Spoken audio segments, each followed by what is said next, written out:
You're watching Big 12 now on ESPN. Midweek baseball from Schrader Park, and a pair of undefeated teams renew hostilities tonight. It's Prairie View A&M visiting the Houston Cougars from Schrader Park.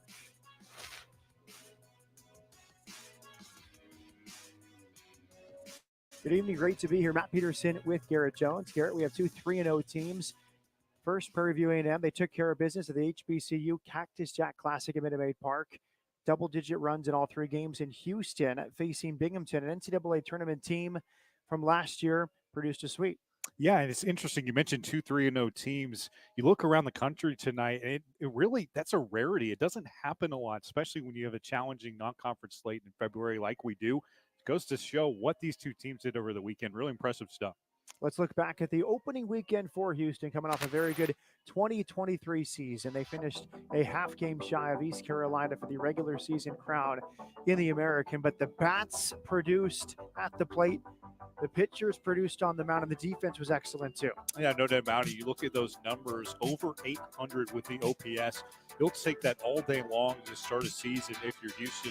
And you mentioned the pitching as well, 38 strikeouts to just 2 walks. It's the best in the nation, that ratio right there. You know, Todd Whiting is certainly happy with that, especially with the changes that they made this offseason to their pitching staff. A couple long balls as well from Alex Lopez and Harold Cole. We'll have lineups and first pitch from Don Sanders Field at Schrader Park after the break.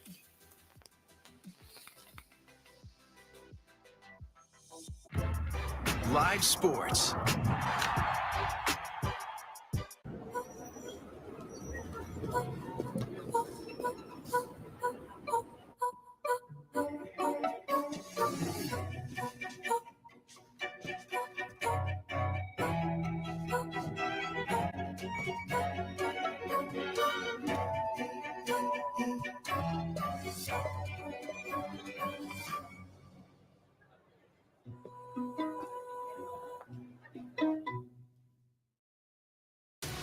Your blood comes from Dukes.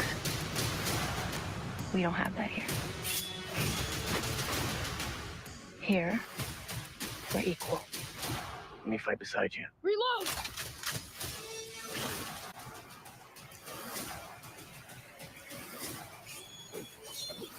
You know, I'm the only one who believes you're gonna make it. Anything else I should know? Dune, rated PG-13. Chris came to TurboTax because I switched gears from delivering part-time to streaming full-time. That's how you corner checks. Chris makes the moves and I make them count. I guide them through their taxes, filing with 100% accuracy and delivering their maximum refund, guaranteed. I hear maximum and I'm in. Make your moves, we'll make them count. Intuit TurboTax, 100% accuracy, guaranteed. The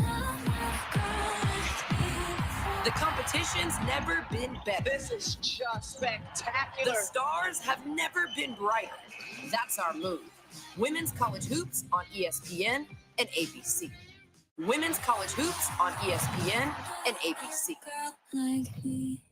The Stanley Cup Final on ABC and ESPN Plus. Here is the batting order for Antoine Riggins, now in his 14th season with the Panthers. Smith, Weiss, Burrows, top 3. Jonas, Norris, Allen, the middle 3. Bush, Lathan Jr., and Davila, 7, 8, 9. And they'll face Dan Wright, who makes his first start of the season, his 3rd in his career with Houston. Yeah, no doubt about it. And when you look at the numbers there, solid overall. You look at the strikeout per walk. That's something that's extremely important at this level. Todd Whiting told us you might see 9 rotation pitchers this evening. First pitch of the game misses up and away on a gorgeous night in Houston. The wind is blowing out towards center field. Bear in mind, the ball might carry tonight. At first pitch, 71 degrees. Smith hitting .273, takes outside for a ball. 3 hits, 5 runs scored already, 4 driven in. This Prairie View team can score some runs. No doubt about it. We saw that in game number 3 over at Minute Maid on Sunday, outscoring Alcorn State 15-14 with a walk-off win. Dan Wright. The big righty comes home, hits his target. Jonathan French behind the plate. That's his battery. The home plate umpire, Jacob Breiniger. Smith from Pensacola, a freshman right fielder. And that time, right hits the inside corner, 2-2. I'm finishing up on right, too. I said 9 rotation pitchers. What I meant to say was it's going to be a team effort tonight. We can see as many as 9 pitchers, including the 8 out of the bullpen tonight. But Todd Whitting said, feel pretty confident in Dan starting out the rotation for the evening. 2 balls, 2 strikes on Michael Smith. And he spots it again on the inside corner. Back-to-back fastballs on the inner black for a strikeout. Yeah, that one coming in at 93. And you see why Todd Whitting likes Dan Wright starting out tonight. A lot of pop in that fastball. Goes middle in. See you later. A good start for Dan Wright. And I think as a pitcher in this situation, Garrett, you know you can empty the tank, if you will. You might only get 3 outs. You might as well throw your best stuff out there as Garrison Weiss steps in. That's a great point. You think about the bullpen game, the proliferation of that strategy throughout all levels of baseball throughout the past couple of seasons. Just for what you said, Matt, you can empty the tank. You can see a little more velocity early. He hits the outside there. 1 ball, 1 strike on Weiss, who's having a great start to the season. 6 hits and 13 at-bats, 2 doubles, 5 driven in for the Brenham native. Big swing and a miss. It's a Prairie View roster with a lot of local flavor. They recruit heavily within the state. A lot of good ball players come out of Brenham. Wind blowing out towards center. I think it's going to carry tonight. That was not the case on Saturday. There was multiple would-be homers for Houston knocked down by the wind. It was a cold day in the Bayou City. Yeah, Todd Whitting talked about that, how on Saturday and Sunday, really, these are Division I guys, and they didn't want to even be there themselves because it was so cold over the weekend, but they didn't stop the Cougs. They got the sweep.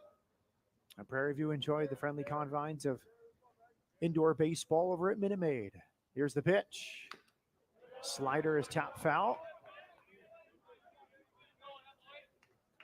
Decimal points with the MPH now.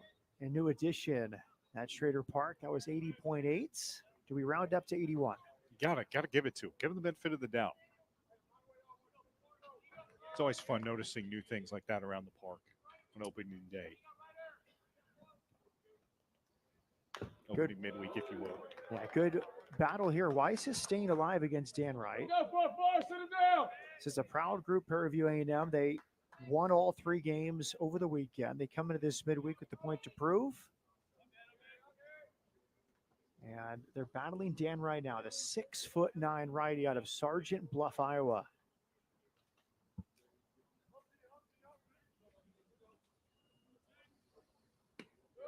Outside of many of these pitchers, as you know, Garrett, trying to audition for Coach Todd Whitting and the rest of the staff before a big weekend against St. John. St. John's is 1-0. They beat Florida, a top 3 team in every poll, last year's College World Series runner-up. Line to right fields.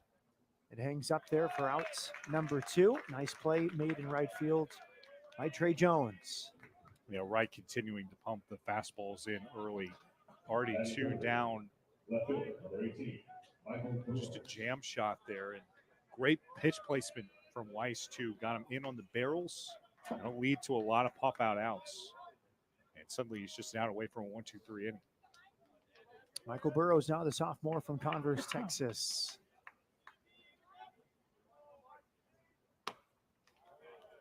Takes outside for a ball. Burrows in 200, 2 for 10.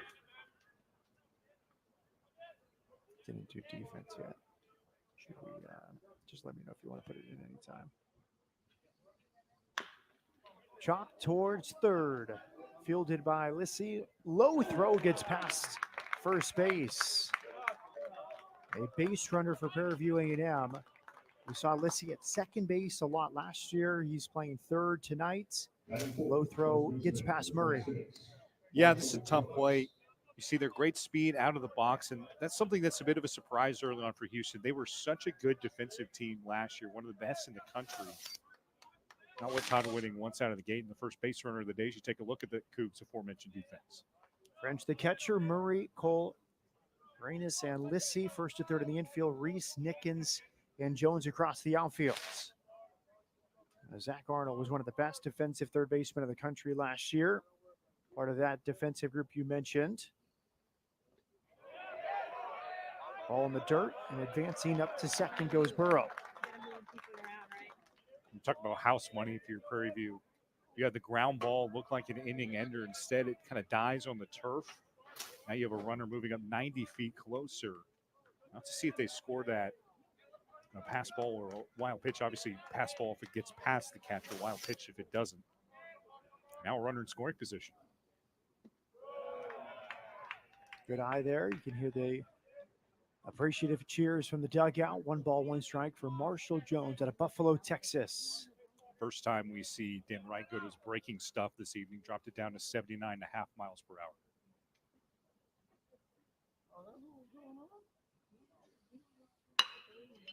Hit up the middle. Reynes over to first, and the inning is over. A nice inning for Dan Wright. Yeah, certainly he'll take that. Some nice defense to boot, picking his pitcher back up. After 1/2 inning, Prairie View A&M nothing, and Houston's coming up. What even is this? Don't touch my things, gross. Janice, when you bundle your home or renters with your auto, Progressive provides 24/7 protection for almost everything you own. But do you really need my weighted hoop? It's for my snatched waist. It's my dog chaise lounger. Foot treadmill. That's my Tuesday chalice. Purse that says purse. Hyperbaric oxygen therapy chamber. I can't live without oxygen. Solid gold coffee machine. Lake making kit. Really? Can Progressive cover that too? Yes, but... Hi, it's Janice. I'll take 5. Is my voice on TV right now? In all my travels, I've never seen such dry skin. Here, friend, let my cream hydrate you. CeraVe. Developed with Michael Sarah. We like? I just thought it would be cool. Okay, yeah. All the parts you need at the prices you want. Guaranteed to fit every time. So you can keep your ride or die alive.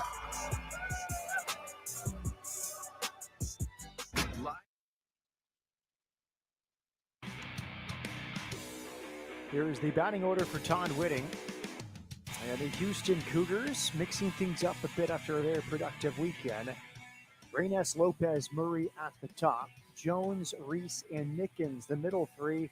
Cole, Lissy, and French. Yeah, it's a strong lineup tonight for Coach Whitting. The thing that pops out is the transfers. He's very high on this group of newcomers, including Jones here in the cleanup spot. Keep an eye on him tonight. And making his season debut on the mound is Camden Farmer from the Woodlands. And it's the battle of the big right-handers. Dan Wright, 6'9", Camden Farmer, 6'8". Well, I know we had a big basketball game the other night over at Fertitta, but these guys bring that basketball height into the pitching matchup tonight, as you mentioned, Matt. That's not something you see a whole lot, but something interesting there is going to be the vertical run. See a little more sinkers, see a little more pop on the fastball with taller guys. I'm curious to see how that breaks tonight from Farmer. Farmer, a transfer from Grayson College.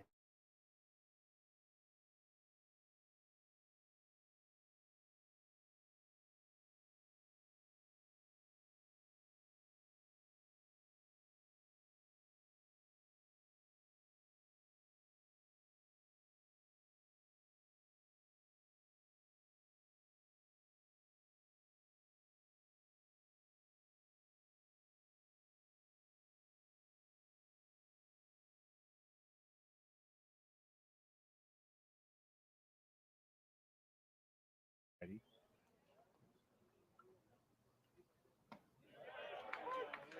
And that hits the outside corner. Reynes from Baltimore, transfer from Maine. A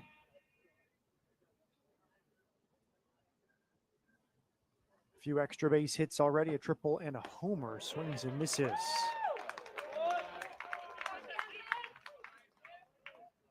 And Coach Whitting talked to us about how desired he was in the transfer portal, and it was a big coup for Houston to get Reynes.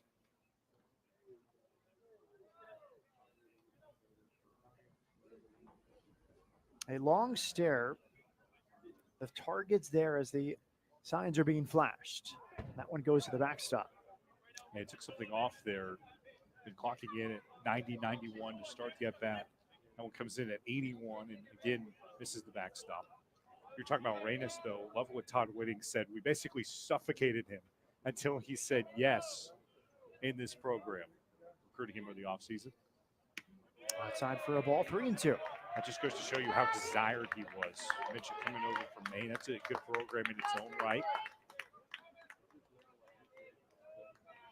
As Coach Whitting said, how did Broskivit pull that off? How did he get him to Houston?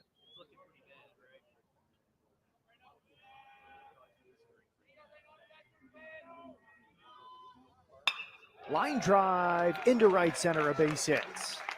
A good at bat for Reynes. He takes a big turn, and he has a leadoff single here in the first. One thing that college coaches will emphasize heavily. Let's take a look at the Prairie View defense.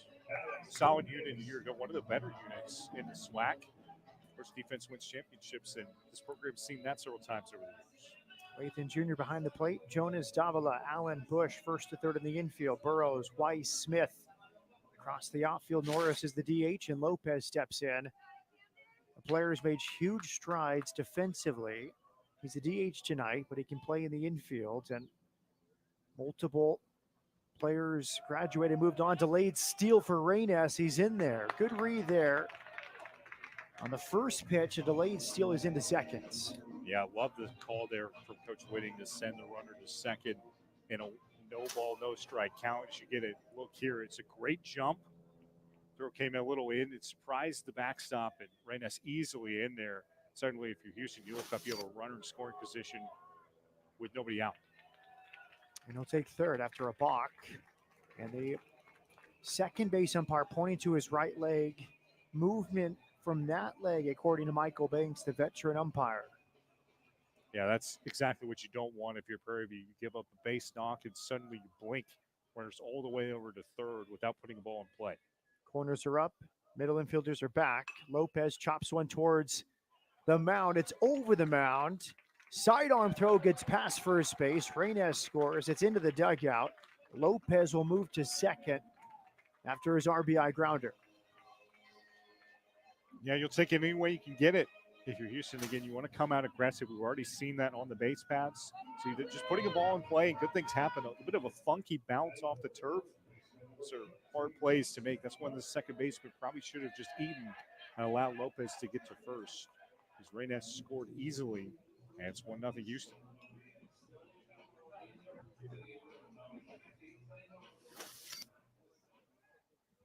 Now it's Justin Murray. What a season he had last year for the Charlotte native. He watches that pitch miss low. People weren't sure what to expect. Dartmouth transfer coming for his fifth year. I think a lot of people thought better student than student athlete, but he did both quite well last year. And in my opinion, in the conversation for American Player of the Year last season, as Houston finished a half game shy of ECU for the regular season crown.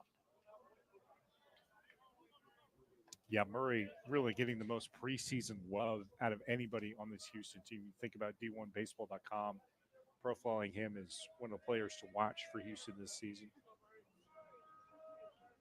He had 379 last year. I think of all the clutch hits, the RBI doubles late in games, and his ability to come from the first base position, Garrett, late in games, mid-inning, get his 8 warm-up tosses, and then shut down the opposing team. It was an unbelievable weapon.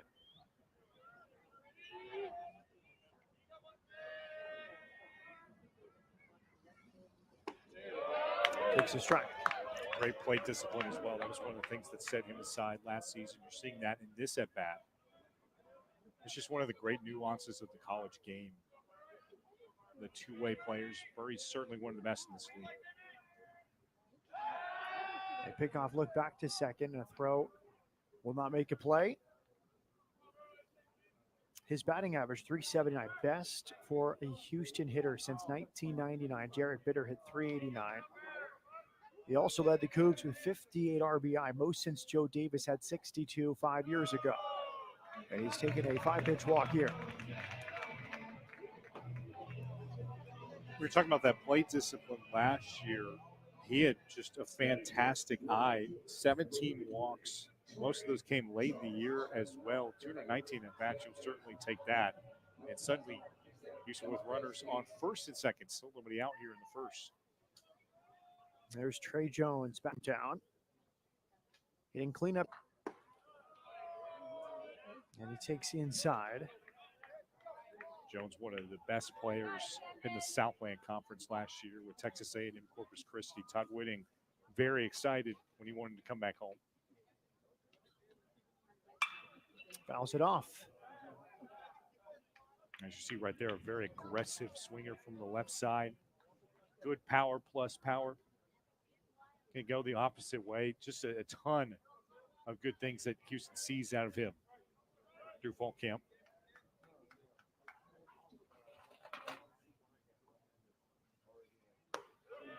Just a bit high, and as Coach Whitting told us, if you lose a local product in another school, you have to stay nice to him because there's a good chance he may want to come back at some later date in his college career.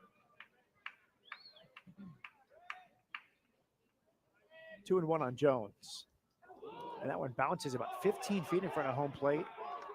It hits Jones, and he'll take first. One of the more bizarre hit-by pitches you will ever see.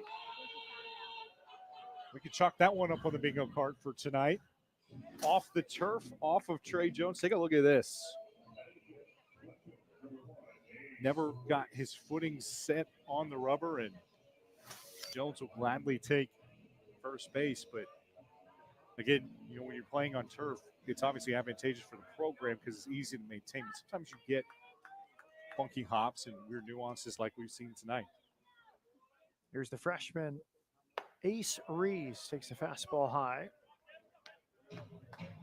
Another start for Reese, so far 2 for 7. Homer and 4 RBI. Not the start to the night Farmer was looking for. Just about everything that could go wrong has. Changeup misses outside for a ball. From Canton High School in Texas, where he was 3-time All-State. If you're a freshman, you get number 1. That's a big deal. No doubt about it. A lot of programs will put extra emphasis on those low jersey numbers. You have to earn it in fall camp and the like. Ace Reese showing up wearing the single digit. There's somebody that Houston is extremely high on. We talked about the newcomers, and most of them are transfers that you'll see tonight. But Reese, one of the more talented high school players that Houston was able to grab in the offseason. Let's look back at this hit by pitch of Trey Jones. Yeah, you see it's the plant foot that slipped. And it did bounce and catch Trey Jones on the right shin. And credit to our umpires, it's a bit of a unique situation, unique ruling. Jacob Ringer behind home plate all over it. Hitters count here for Reese. That's up high. And Jones, I think, wanted to hit. He said, I'll take first if you make me, but I want to swing. It's the game that Houston feels confident coming into. They've already shown that they want to be aggressive. They've done a really nice job of working the count here early. Bases loaded, 3-0 count. And he draws a 4-pitch walk. Lopez comes in. It's 2-0 Houston here in the bottom of the first. We're talking about Ace Reese as a true freshman playing just his 4th collegiate game. You don't see that kind of play discipline very often. That was one of the things that clearly set him apart as a high school player. And Antoine Riggins out of the Prairie View dugout.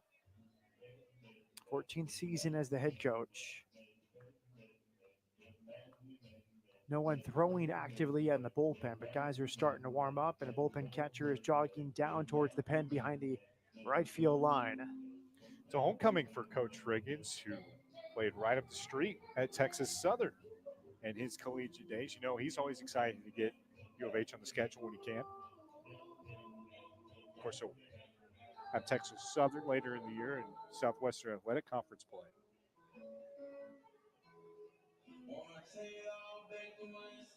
Outlasted Alcorn State 15-14 on Sunday, beat TSU 5-3. On Saturday, an opening day, took down Grambling State 10-5. It's such an interesting way to start the year. You see a lot of teams that you'll be seeing a ton in SWAC play late in the season, jump right into it, play 3 of them right off the rip. Here's Cam Nickens. Looking forward to watching him play center field. He has played left field most of his career at Houston. He's in center field tonight. Turned a lot of fly balls to left into adventures last year, but usually made the play. And coaches care most about the end result. Yeah, that's another thing that Houston feels more confident about in 2024, according to Coach Whitting. Big cut there. 2-1. We already talked about the improvement in the pitching staff. Coach mentioned, how effective they were due to injury last year. He rips that into left field. That's a base hit. Murray scores. Jones behind him. He's in with the slide, and he's safe. 2-run single for Cam Nickens, and it's 4-0 Cougars. We mentioned Houston right out of the gate tonight. This is a game that you want on your home field. You need to be aggressive. They certainly have. See Nickens here going with the inside-out swing, and then what you love to see if you're a Cougars fan, the aggressive base running from Trey Jones headed around third. It was a closer play than maybe it seemed right off the bat. Jones showing you that speed as he heads towards home plate. Nickens with his third hit of the year, RBIs 3 and 4. And Harold Cole, the Boston native, longtime friend of Ryan Hernandez, one of the best sluggers in recent memory. That was one of the guys that Coach Whitting referenced as would have had a homer if not for the wind blowing in on Saturday.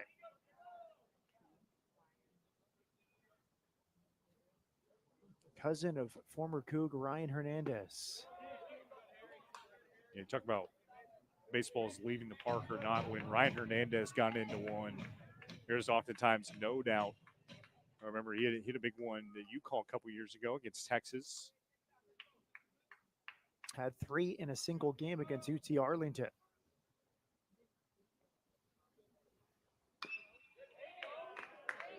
From Boston. Was originally recruited from San Jacinto. They finished second on him initially. And now Coach Whitting happy to finally have him playing his home games at Schrader Park. A high strike, 2-2.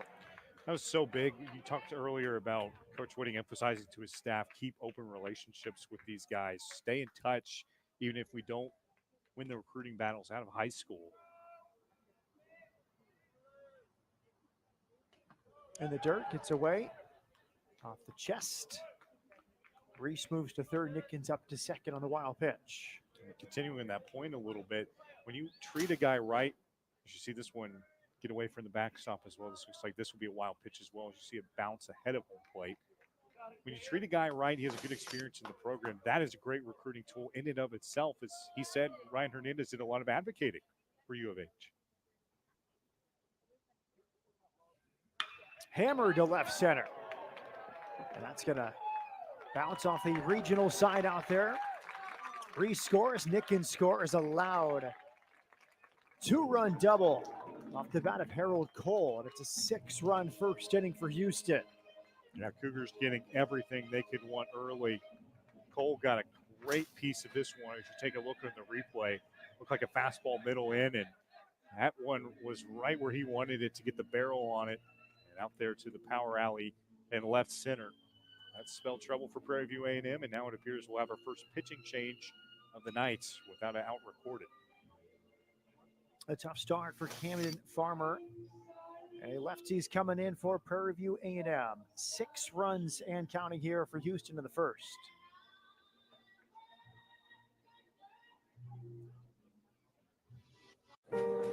Okay, when you turn around, you're going to see some more.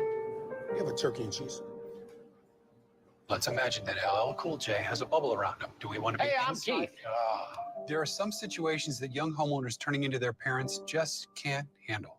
Yep, there he is. There's my nephew. Now, I got a video of him playing piano. That's not how you take a selfie. Progressive can't save you from becoming your parents, but we can save you money when you bundle home and auto with us. 3, 2, 1. We don't need a countdown. Just take the picture.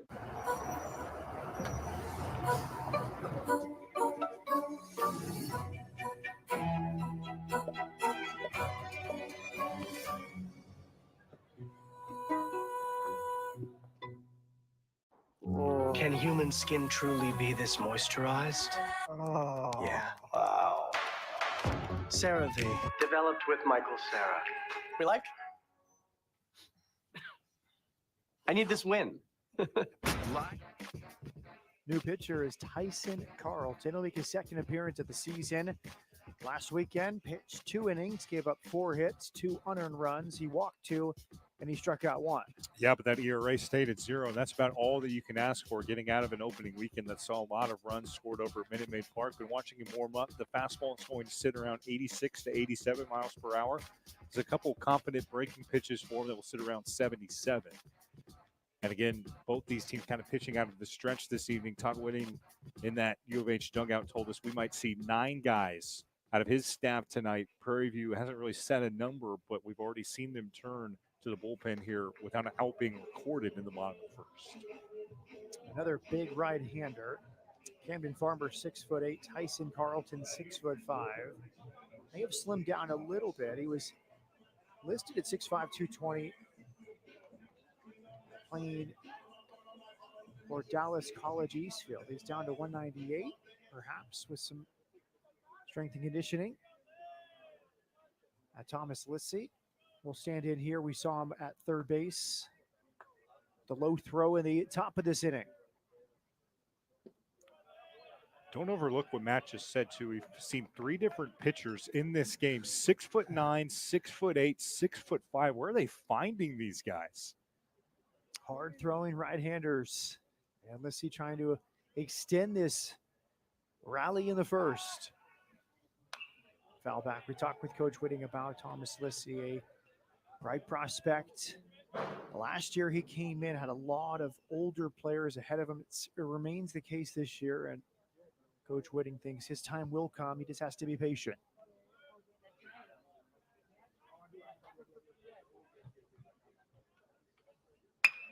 And there's a rocket up the middle of base hits. Cole is waved in. The throw is cut off.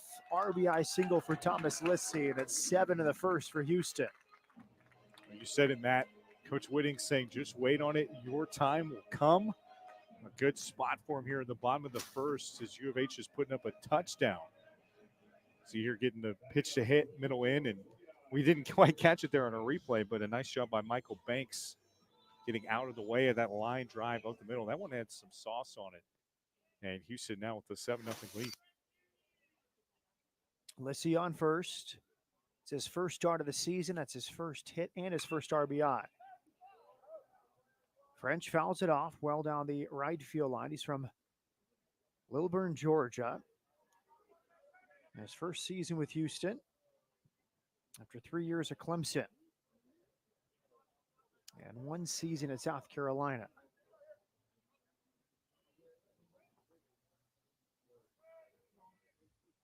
Sometimes you don't want to make that move, but he did it just fine. 3 years at Clemson, went across the state to Columbia. Yeah, he's very familiar with the Palmetto State. Houston now sending its 9th batter to the plate in the first without a single out recorded. Big cut there for French. His 3rd start of the year. He's 1 for 5 with the runs scored. Over 300 college at-bats. Last season, 18 starts. 2022, 37 starts. Foul back. You can never overvalue what a veteran catcher can bring to your staff. It settles down the pitchers, especially at the collegiate level. You know, Coach Whitting very excited to have a veteran backstop behind the plate.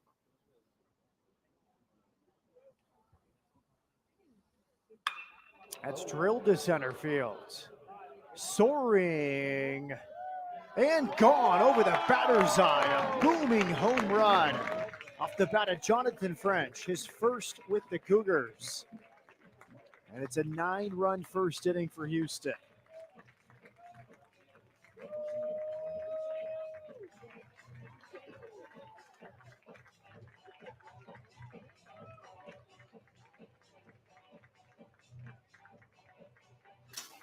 Houston just keeping it going here in the first as the onslaught continues. Looks like a fastball that got over the heart of the plate. This thing just kept on going. Really well hit by French, and a no-doubter out to dead center. You don't see a lot of balls hit out that direction and almost right onto the street by French. That'll do for your first home run in Cougar Red. He had 8 home runs 2 years ago at Clemson as Reyes swings and misses through a good breaking ball. 16th career home run for Jonathan French, and just over 300 at-bats. A pretty good production. That would be about 30 homers in a full-time big league season. Showing off the power, and he's battling Anthony Tulamero and others for that catcher position. Tulamero is the returnee. Excellent defensive catcher. You could argue that catcher might be the position of greatest depth for Houston, and that is so valuable. Reyes swings and misses. First out of the first inning comes with Reyes batting for the second time. Reyes singled his first time. Yeah, this is exactly what you want to see if you're Carlton and Prairie View. The monkey's off your back. Now you get that first out. Very different second plate appearance for Reyes versus the first. Here just got behind in the count, never quite recovered. Now Lopez for the second time. Infield single and an RBI. On last year's team, he was the only player from the Houston city limits on the roster. A few more have come home for this season, but he proudly wore Houston across his chest. Lamar High School before McLennan Community College. Now back to his hometown. He's one of the vets now, Garrett. It's his third season. Over 400 at-bats with Houston. Love what Todd Whitting told us yesterday about him. As you see him, tough start to your night when you foul one off your shin. You know you'll feel that one tomorrow. Todd Whitting said he's just one of those guys that everything he does, he wants to prove you wrong. Any doubts? Any underestimations? I've been told you don't have a position. Todd Whitting was told he doesn't have a position. Well, he's become a pretty good infielder. Did it at the end of the season 2 years ago, and Zach Arnold went down filling in for him.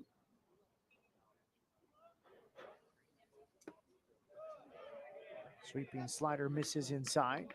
A good pitch to lay off there for Lopez, especially with fastballs coming in over the plate from Carlton. Lopez had a 17-game reach base streak last year, a on-base percentage of .387. Changeup misses outside, and Lopez aboard for the second time this inning. Yeah, can't say enough good things about the Cougars' ability to lay off here early in this game. You look at the line score, 9 runs off of 6 hits. One thing that will tell you is that they've been very patient at the plate, drawing walks left and right. You see their great eye from Lopez to get on first. Lopez had 28 walks last year, second most on the Cougars. His first walk of 24 right there. Now it's Murray.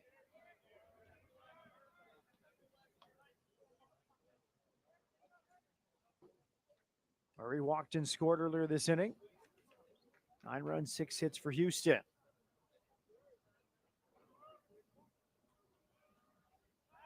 It's really interesting. You look at the numbers for Murray year by year, going back to 2019. True freshman, hit 125. As a sophomore, 238. Didn't play in 21. Last year at Dartmouth, hit 352. Came to Houston, hit 379.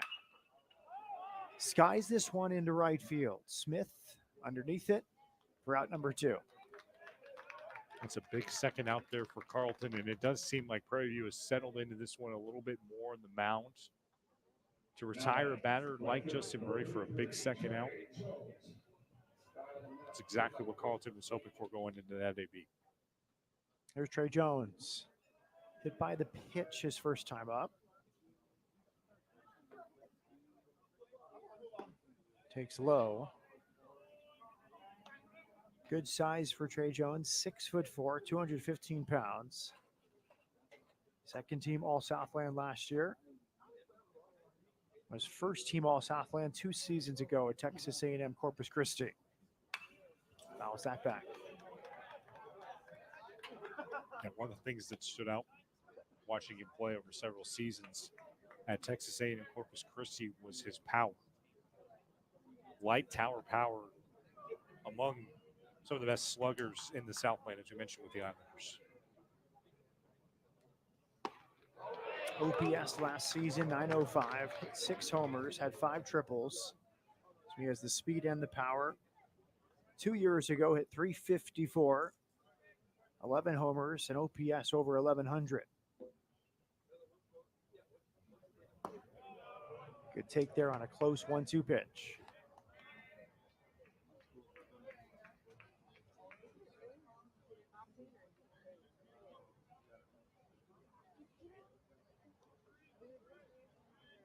Lopez at first with 2 down in the first. Jones checked his swing. They appeal. No swing. The base umpire, Michael Garcia, confirming that. Take a look here. Keep an eye on the bat. See whether it breaks the plane. Great job by Jones there to lay up. And that's something that you'll see from guys who have been around a while. Mentioned transferring after a wealth of Division I experience. Lopez will be off with this 3-2 pitch. And it's bounced wide of first. Nice pick there, but on the foul side of the bag by Jonas. Jonas may be saying you can see it with his expression. I don't give any credit for that pick. That was a pretty nice play down in foul territory, but again, took a big hop toward the foul side.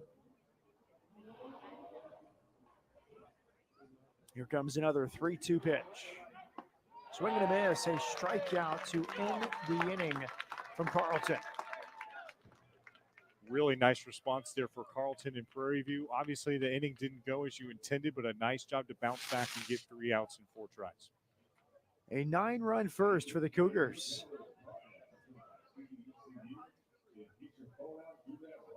You may not call yourself a superhero, but you have many superpowers, like super strength, wall crawling, stretching, controlling the elements, and fighting monsters. So while you may not have a cape or a secret identity, the Joint Chiropractic can help keep you active because that's our power. The Joint Chiropractic. Don't do pain, do you? Visit today and get your first consultation, exam, and adjustment for just $29. When it comes to chores, Texans know how to get them done. That means having the right equipment and the best dealer at your side every step of the way. Brookside Equipment. Their John Deere equipment works as hard as you do, and they're easy to own with thousands in savings on new tractor packages. With Brookside at your side, you'll always have a partner you can count on. 9 Texas Gulf Coast locations or visit brooksideusa.com. The thing about UH is, it isn't just one thing. It's about that early morning hustle and staying up late. It's creating sustainable energy and conserving your own. It's solving the nursing shortage and creating a fentanyl vaccine. It's high tech and low key. It's about making it to the big stage and the big dance. UH is all this and more. This is UH. A nice night in Houston, Texas. First midweek game of the year. And some students at Trader Park watching their team. Taking the second with a 9-run lead. Matt Peterson with Garrett Jones. Going to be working with you, Garrett, watching some baseball. Yeah, fans have come out. Really nice crowd for a midweek game. Much better weather than the opening series against Binghamton. And the first pitch is up and in. Dan Wright out for a second inning of work. Coach Whitting mentioned he wanted to see several guys on the mound tonight. Pitch out of the bullpen. Tyran Norris, high pop-up towards the moon in the sky. And flipping the mask to make the catch, Jonathan French. A booming home run for French in the first, and he handles his first chance in foul ground here. Not a bad start to the night. He's called a pretty good game as well. We're only 4 outs in, but Wright looks very comfortable with the pitch selection thus far. And I loved something you said in the first inning, Matt, an audition That's a great way to look at these midweek games, especially if you're right getting the nod to start. Lee Allen out of Kansas City, ready from the right side.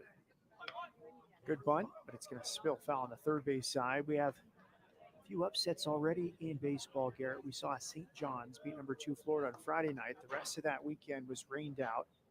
Wake Forest, number 1 in the country, went down tonight, 4-3 on the road at UNC Greensboro. You get some really good midweeks in North Carolina because the best teams love to play one another. No doubt about it. And it is early, and you'll start to see some interesting results here first couple weeks of the season. Another close one with the top 25 team. North Carolina played Elon at home. They won 8-7. But we saw ECU come to Houston last year, first weekend of the season. When you look at their midweek schedule, home and home is some of the best.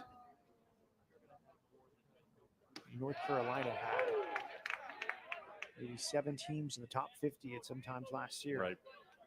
Yeah, the interesting thing about this time of year is coaches are still getting a feel for their rotation. You obviously have an idea of what you want to do out of fall ball, but you never really know until you see it on the field with the lights on, umpires there, fans in the building.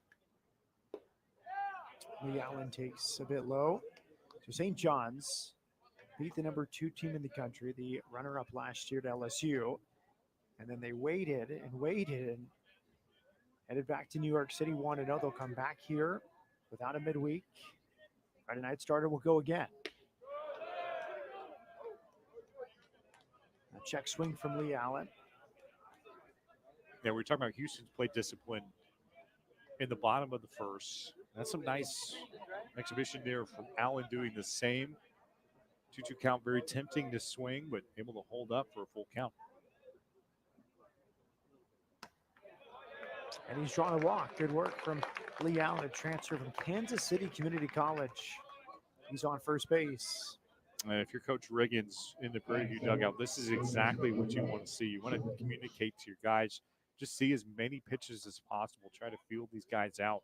Because you mentioned UH is going to put several different guys on the mound. Try to feel somebody out, see if you can't get a couple runners on base and just chip away at this lead. Here's Trenton Bush with 1 down. Comes inside. Bush out of Longview, Texas. It's a Grayson College.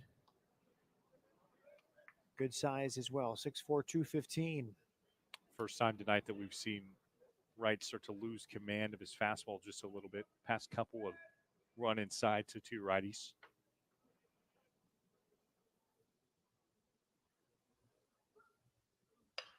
Squibb towards shortstop.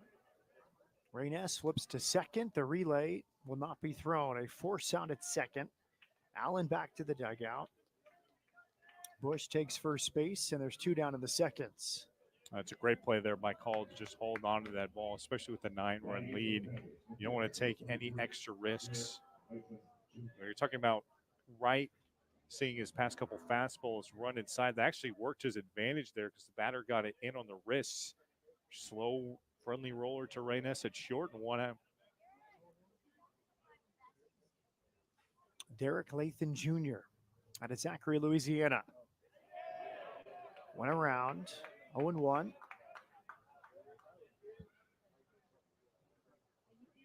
He's hitting 167.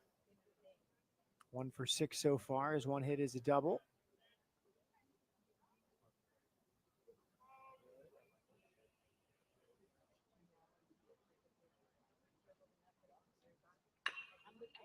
Bounce to third. Lissy handles the short hop. Good throw to first, handled by Lopez, and the side's retired.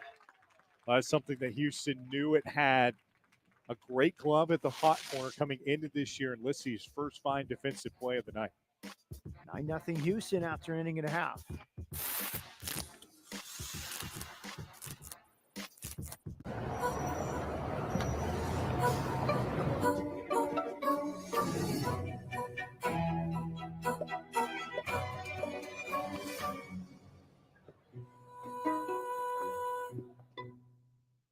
With so many choices on Booking.com, there are so many Tina Feys I could be. So I hired body doubles to help me out. Splurgy Tina loves a hotel near Rodeo Drive. Oh, Tina. Wild Tina booked a farm stay to ride this horse. Glenn Close? With millions of possibilities, you can book whoever you want to be. That's my line. Booking.com. Yeah. Your blood comes from Dukes. We don't have that here. Here, we're equal. Let me fight beside you. Reload!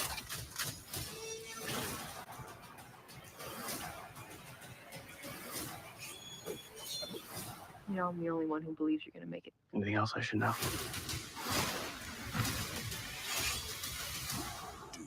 Rated PG-13. The rush to the playoffs. The biggest games. The biggest stage. The Stanley Cup Final returns on ABC and ESPN+. Venezuela represented in the stands at Schrader Park. Houston leading 9-0. Matt Peterson with Garrett Jones. Ace Reese will start the second inning for the Cougars.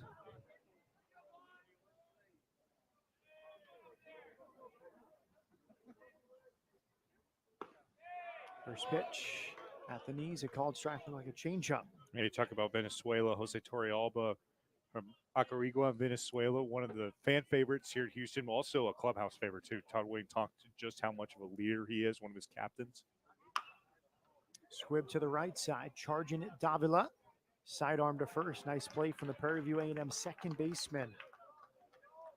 Don't know if we'll see Torrealba tonight. It's kind of doubtful, especially with the game situation, the way it's broken through the first inning plus, that Houston will turn to its higher leverage guys. You see the ground out here.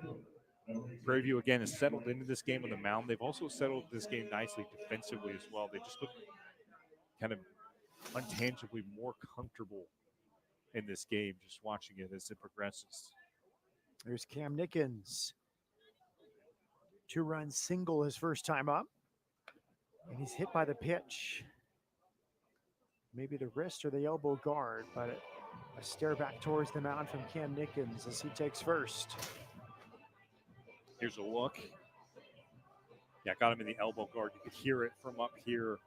Fortunately, you didn't hear the sound of kind of a kerplunk when it catches a shoulder or a part there that's not guarded by the elbow pad. If you're Nickens, you know, it scares you a little bit, it wakes you up a little bit, but you'll certainly take that over getting drilled in the hip or on the thigh. Here's Harold Cole, a booming 2-run double. Sounded great off the bat his first time up. That certainly did. That's likely the hardest hit ball. Don't have the exact metrics on it, but the hardest hit ball that we've seen tonight. Another loud swing from Cole. It's going to fall in center field. 2 trips, 2 loud hits for Cole. One thing watching Harold Cole for the first time tonight, his bat speed is incredible. So take a look here for the right side of the box. Watch how quickly that bat gets around. That'll lead to a lot of what you just saw right there. Ball's getting deep in the outfield. We saw the gap power in the first. Now you're in the second. Nice single. We'll take that all day long. Cole, the transfer from Arkansas, on first base for Thomas Lissy.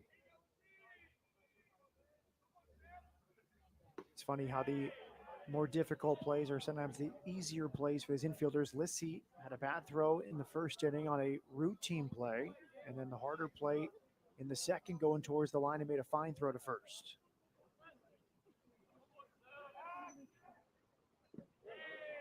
It's hard to step into a game and the first defensive opportunity you have to make it flawlessly, especially when it's a challenging play like that. It was a slow roller. He certainly made up for it, though, with the inning-ending put out. He takes upstairs for a ball. RBI single his first time.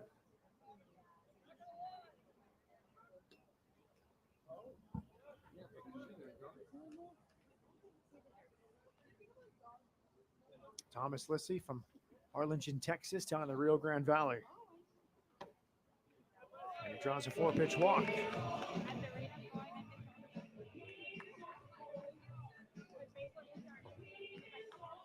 in the first inning, Jonathan French. His first home run with the Cougars. Yeah, you'll certainly take it if you're French. This one got out to one of the deepest portions of the ballpark. Really a no-doubter. And the highlight play thus far, what was a 9-run onslaught in the first.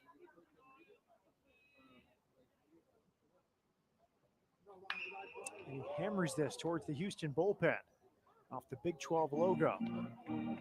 Yeah, he's come out ready to swing tonight. And a lot of guys in midweek games, especially in an environment like this, when you're up 9-0 already, they'll come out maybe a little more aggressive than they would in a weekend series in conference, and French certainly has. Up and in for a ball. Won't actually hit him in the arm. He'll take first base. Did not see much motion there from French. But the umpire saw it, and he awards first. The bases are now loaded. Yeah, Carlton losing a little bit of touch with the command. It wasn't the same pitch that ran in and resulted in the last hit by pitch. You get a look here. It just barely grazes French in the uniform. But he's certainly aware, especially being behind home plate. He's seen a lot of embellishment hit by pitches, and he knew to grab the home plate umpire's attention. Reynes fouls it off. Big shoes to fill. We're in that number 7. That was Zach Arnold's number. And he's trying to do the same as Zach. Zach transferred from LSU. Reynes from Maine.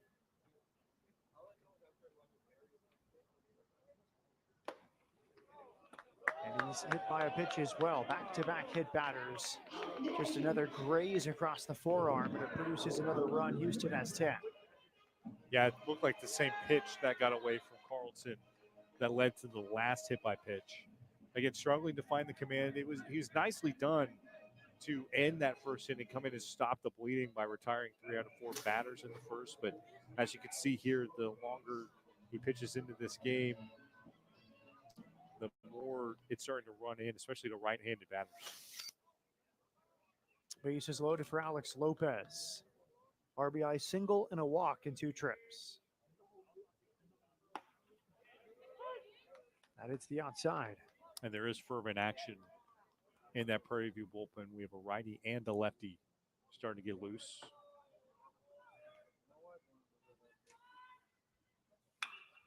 High fly ball, shallow center field. Long run here for Weiss. He's coming on. It's still Weiss on top of the logo to make the catch. Lissy holds a third. That's the second out here in the second inning. That's a big out there for Carlton, too, because if you can somehow limit the damage to just 2 runs here in the second, give your team a much better chance to come out confidently in the third, or maybe even get the ball to start the third. But I mentioned the action. Elijah Breeden is the pitcher who's warming up most deliberately in the Prairie View bullpen out in right field. Here's Justin Murray for the third time. He flied to right and walked in the first inning.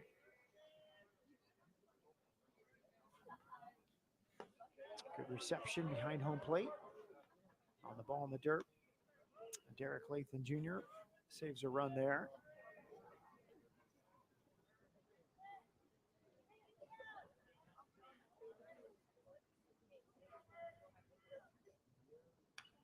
Fell back by Justin Murray. Murray 379. With 24 extra base hits last season. Also had 20 steals. I think you look at his player profile, he plays first base. You make some assumptions. He's a two-way player. You think pitchers often aren't fast. First basemen aren't fast, and he goes and steals 20 bases. Yeah, no doubt. That's something that definitely stands out. But the biggest thing to me is that he comes in and closes the game for Houston. One of the best seasons that U of H closers had last year. And often just coming from first without warming up in the bullpen. Truly just getting loose on the fly with his 8 warm-up tosses and put into high leverage situations, bases loaded, men in scoring position, the game on the line, and he produced. Yeah, Coach Wing said those high leverage spots help not only Murray, but also the team get better overall. He had 7 saves to leave the American last year. And he draws a walk here. 5th walk drawn already by Houston. Missy trots in from 3rd. You see the activity beginning down at the bullpen.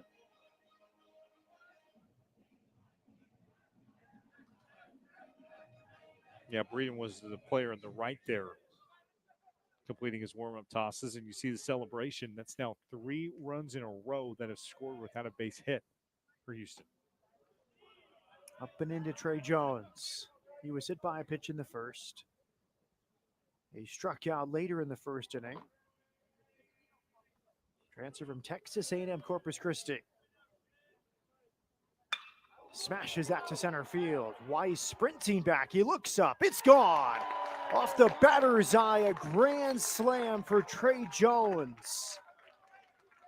His first home run as a member of the Houston Cougars.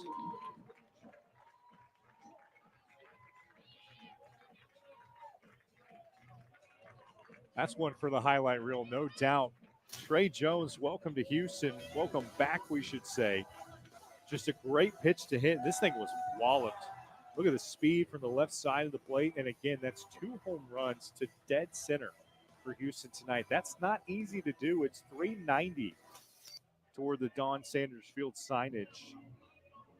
And Prairie View, again, we mentioned they were trying to limit the bleeding, maybe get out this inning, allowing only 2 runs. You blink, it's now 16-0 for the hosts. We mentioned the wind blown out towards center before the game. I don't think it affected either of the home run. They were out without any wind. No doubt about it. Ace Reese takes inside. So Trey Jones went to Jersey Village High School, northwest of town on 290. Started at Texas A&M and back. Ready to produce. That's up the middle. Off the top of the mound. Backhand play. The throw. Not in time. Infield single here for Ace Reese. His second time on base tonight. Yes, a nice play by the second baseman to just get a glove on this ball, but Reese with a great job shortening up the swing and sending it up the middle. And again, if you're Prairie View, trying to build off the little things that have gone right. The fact that that one didn't squirt away in the foul territory is something you can build on. And a decent play there at second, as you mentioned, by Davila to catch up to that ball. Another mound visit.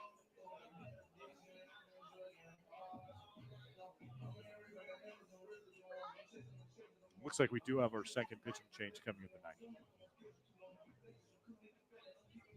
Pitching change for the Panthers. A right-hander coming on. 9 in the first, 7 so far in the second for Houston.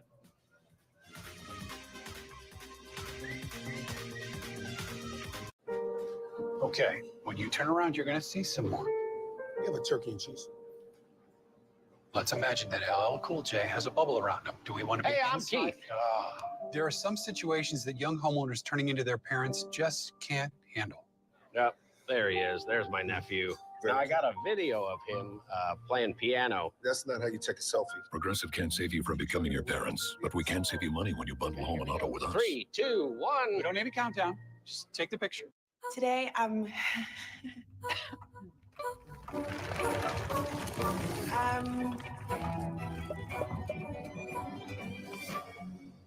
let's dive in.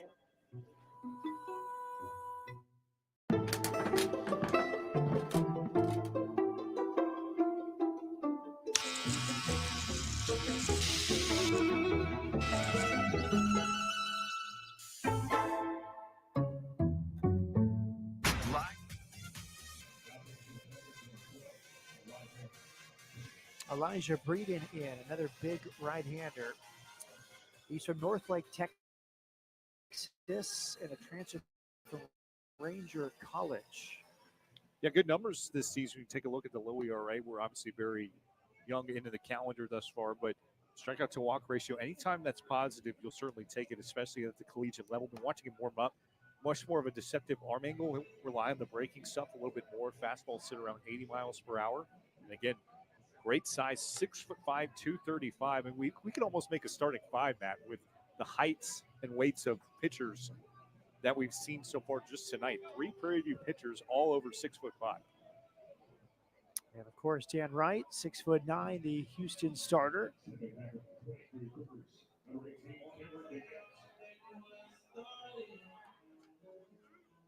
Don't know how much of a chance they'd have against Kelvin Sampson's starting five, but certainly they wouldn't be lacking for height.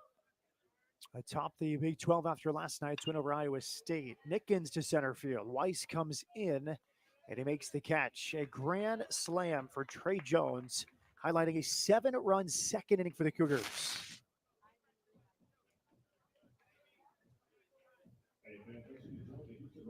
What even is this? Don't touch my things, gross. Janice, when you bundle your home or renters with your auto, Progressive provides 24/7 protection for almost everything you own. But do you really need my weighted hoop? It's for my snatched waist. It's my dog chaise lounger. Foot treadmill. That's my Tuesday chalice. Purse that says purse. Hyperbaric oxygen therapy chamber. I can't live without oxygen. Solid gold coffee machine. Lake making kit. Really? Can Progressive cover that too? Yes, but... Hi, it's Janice. I'll take 5. Is my voice on TV right now? Today, I'm excited to show you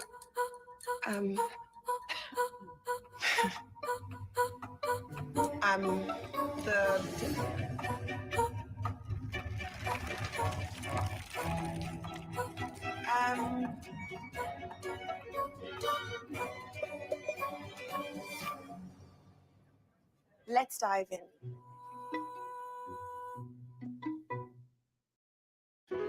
Rock, paper, scissors for who's on dinner duty? Nice try. I'll get it. Need some help? Delicious 2-ingredient weeknight dinners. Approved. Can human skin truly be this moisturized? Oh. Yeah. Wow. Sarah V. Developed with Michael Sarah. We like? I need this win.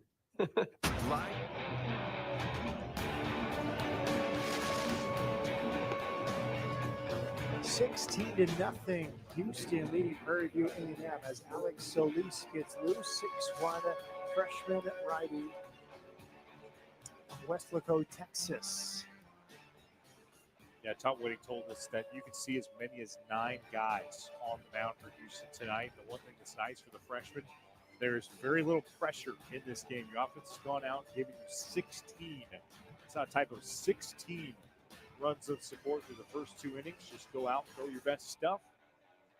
Trust the defense behind you. He has every reason to do so with what Houston's done tonight. Fastball with a lot of life all the way up to 91 with his warm-up tosses. We'll also mix in a couple different breaking pitches as well. Going to be interesting to watch. It's his Houston debut. 12 pitchers worked over the weekend for the Cougars. So early on, Coach Whitting's trying to get to the pitchers who were not featured against Binghamton. And now it's Isaac Davila out of Austin, ready to go from the right side for Prairie View in the third.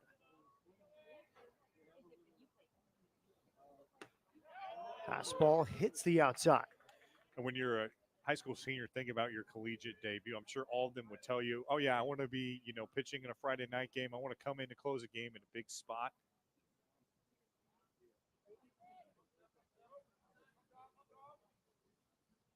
But I think if they're honest, they all would like to have the cushion that Solis does right now. 16 runs of support. That'll certainly work. And you see here, he's already worked a 2-strike advantage. Westlaco is down near Edinburgh in the Rio Grande Valley, not far from Harlingen, where Tyler Lissy grew up. Houston third baseman tonight. 17th ranked right-handed pitcher coming out of Texas high schools by a perfect game last year.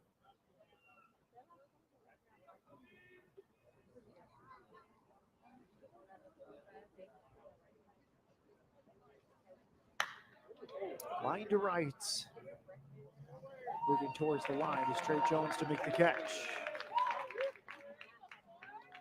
Yeah, that one jumped all the way up to 94 miles per hour with the fastball, so at least bringing the heat. Matter couldn't catch up with it. Easy out number 1. That's something that we haven't really talked about tonight. Is again, the defense has been good for Houston. They did record an error in the first, but the pitchers have put them in a good position tonight, and it certainly paid off. Atop the order with Michael Smith now. He struck out looking, facing Dan Wright in the first inning.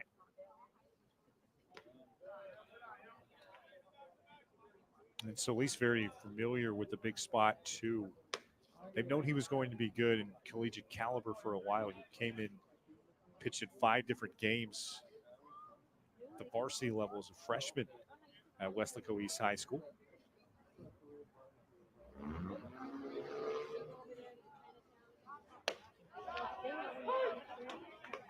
And Smith takes one over the outside for a strike. Yeah, he's impressed so far with his ability to throw strikes. And the number one thing that will set high school players apart for collegiate coaches is their ability to find the zone. Up and in for a ball. And it looked like a slider there, 76 miles per hour.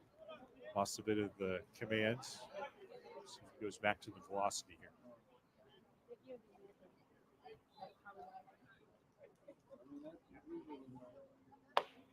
And he does for the swing through.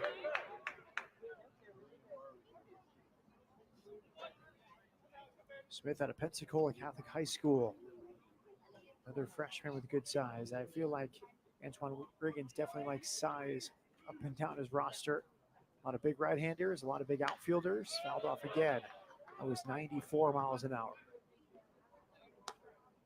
Shows you the talent on this staff. He hasn't pitched yet until tonight. Didn't feature opening weekend. He's got a 94 mile an hour fastball. Yeah, that was something that Todd Whitting really noted in our conversation with him, was just how much deeper this pitching staff is compared to last season. Slider misses, and the count is full. Yeah, they had several significant injuries last season that really held back the growth of the staff. A lot of guys had to come in a lot higher leverage spots. Swing and a miss. That was 93 running in on the right-handed batting Michael Smith. Yeah, Smith probably should have laid off this pitch, but again, great jump by Solis to make it enticing. 93 miles per hour on the swing and miss, and you certainly see why Coach Whitting is very high on this true freshman. Garrison Weiss, the center fielder now with 2 down. Slider outside for a ball.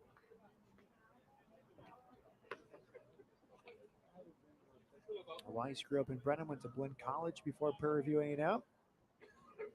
Prairie View not far from Brenham. Highway 290. Neither is Blinn College. I was just going to say, nor is Blinn College. That's a junior college powerhouse. Tap foul. Blinn does a great job of putting out a lot of superstar athletes. Football, men's basketball, baseball, obviously, with players like Weiss.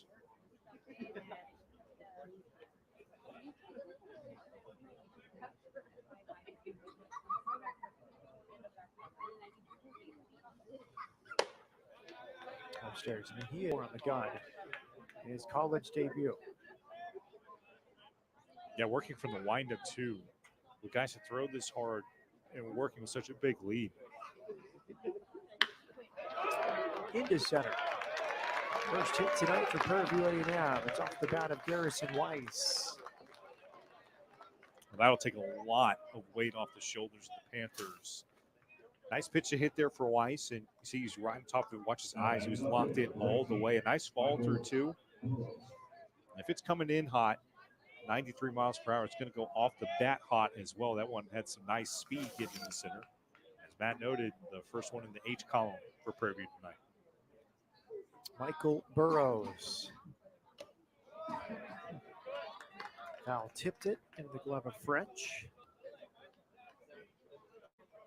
Burrows reached on a throwing error from Thomas Lissy. His first time up.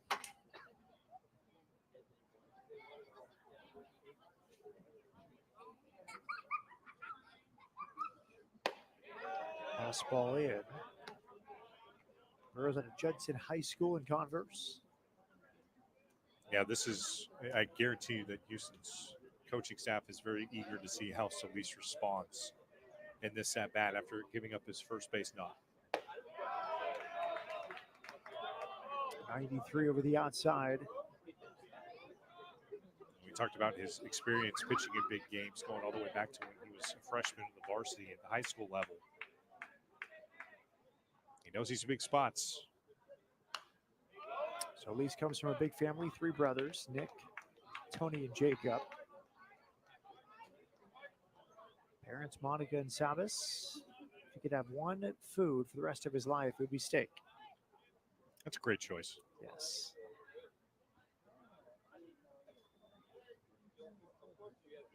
The 1-2. Slider fouled off behind first. Especially coming from the valley, too. A lot of good eats down that direction. Another beef down in the RGV. No doubt. A 9-run first. 7 in the second for Houston. Fisted towards shallow center, but on the infield. And caught in a nice inning in his college debut for Solis. Really impressive stuff. Obviously brought a lot of life with the fastball, and the most impressive thing, he wasn't jarred by giving up the base knock.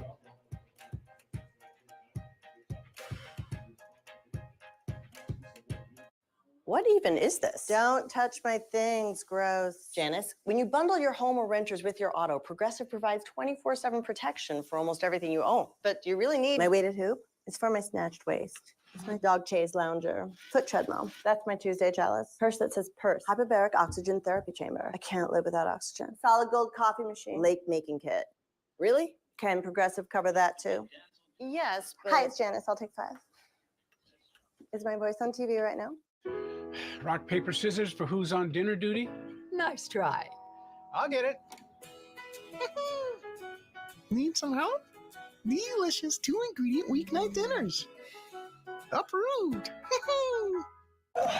In all my travels, I've never seen such dry skin. Here, friend, let my cream hydrate you. Sarah V. Developed with Michael Sarah. You like? I just thought it would be cool. Okay, yeah. The competition's never been better. This is just spectacular. The stars have never been brighter. That's our move. Women's college hoops on ESPN and ABC. It goes into.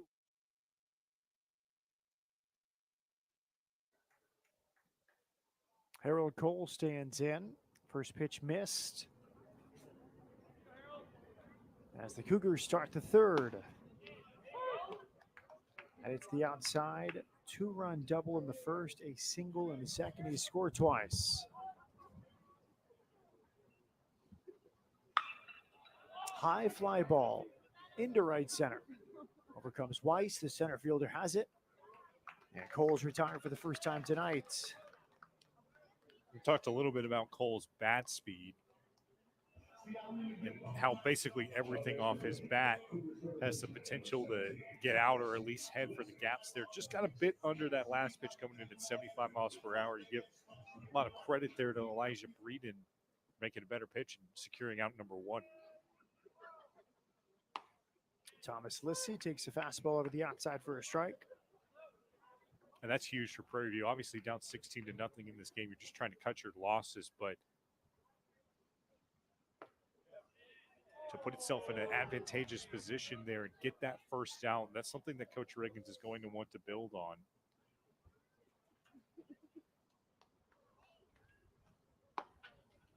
Baseball is a game of a lot of trying to win the battles within the war, right? You want to win this at bat. You want to win this count. You want to win this inning. Lined right to third. Bush has it for the out. Lissy retired, a single, a walk, and now a line out. And Breeden's certainly doing that. Very confident to start out this bottom of the third. This is a team that's put up 9 and 7 through the first 2 innings, and here they are down to their final out of the third. This man coming up, though, has been a very tough out. It is Jonathan French. An loud, soaring 2-run homer over the batter's eye in the first inning, and then hit by a pitch with the bases loaded in the second.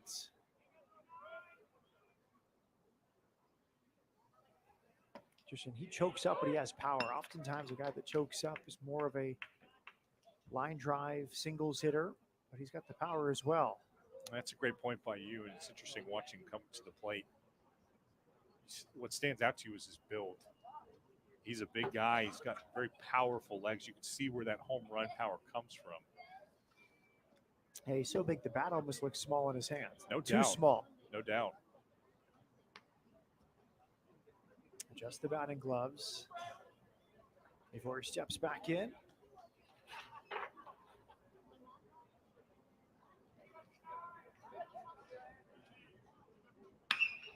And there's another line drive deep to left and out of here. Jonathan French, his second long ball tonight.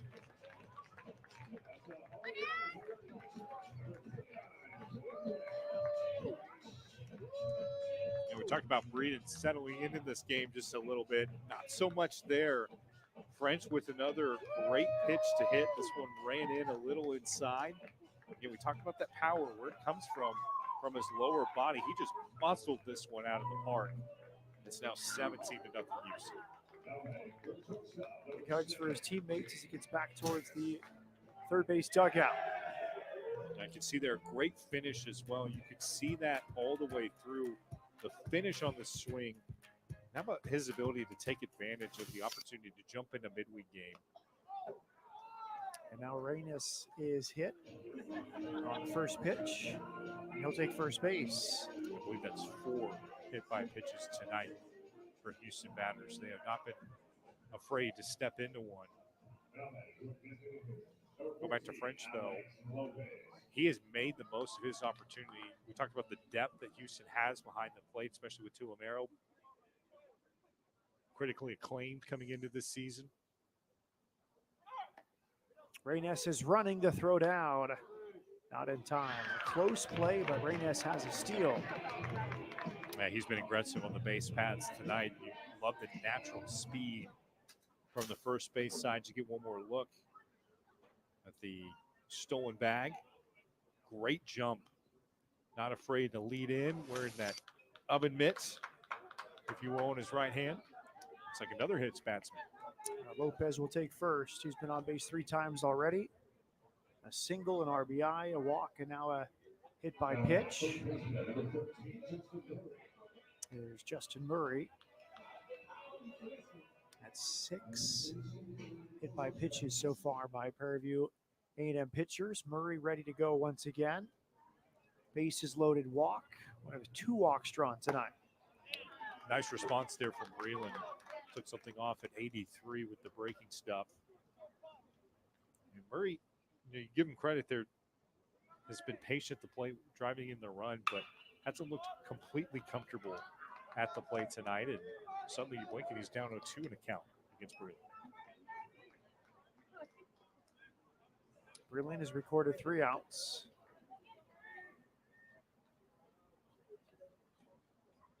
Now an 0-2 pitch. And he hits the outside. Good pitching from Breland to escape the jam. Elijah Breeden just pumping that in. Outer half, 82.3 miles per hour. Something to build on if you Prairie View A&M. They do push one across. Houston still leads.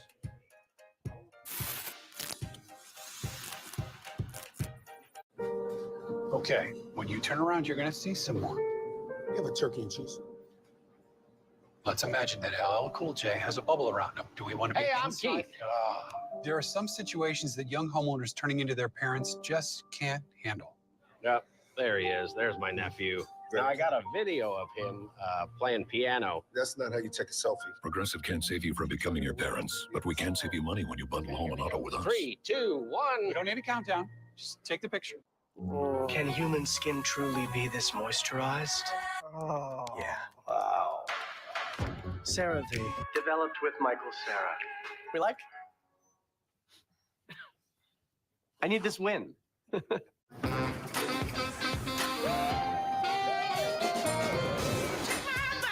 on now, just hustling. I'm never gonna stop, keep climbing to the top. Yeah, I'm crushing it, crushing it. I'm on my way now. It's my better self.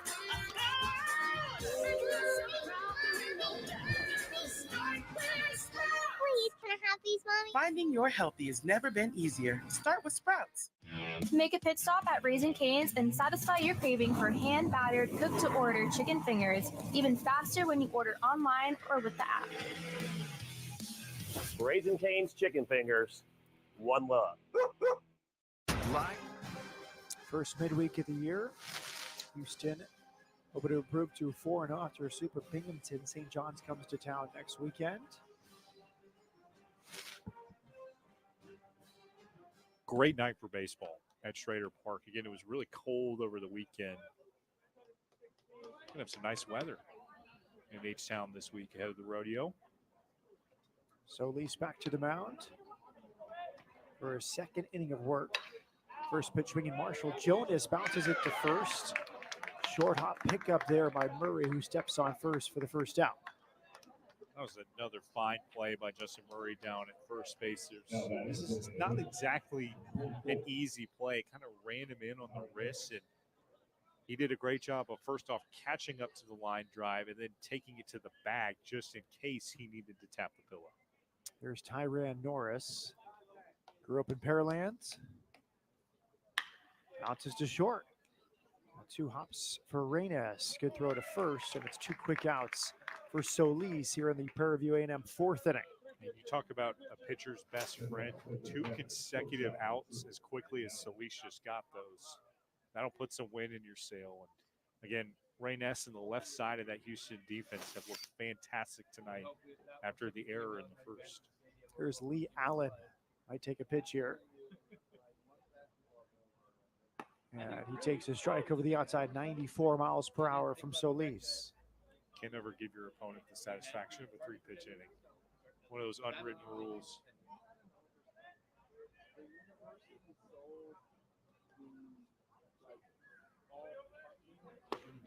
And he takes another 0-2. He walked his first time.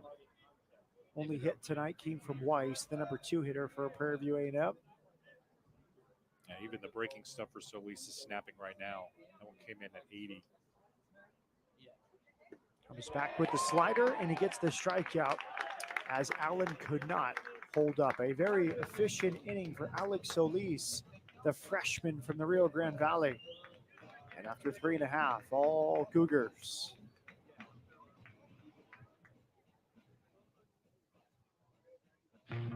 You may not think of yourself as an athlete, but you do athletic feats.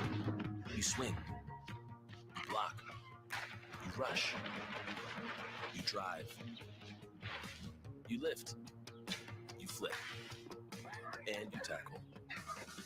So whether you're an athlete or not, the Joint Chiropractic can help keep you on the active list.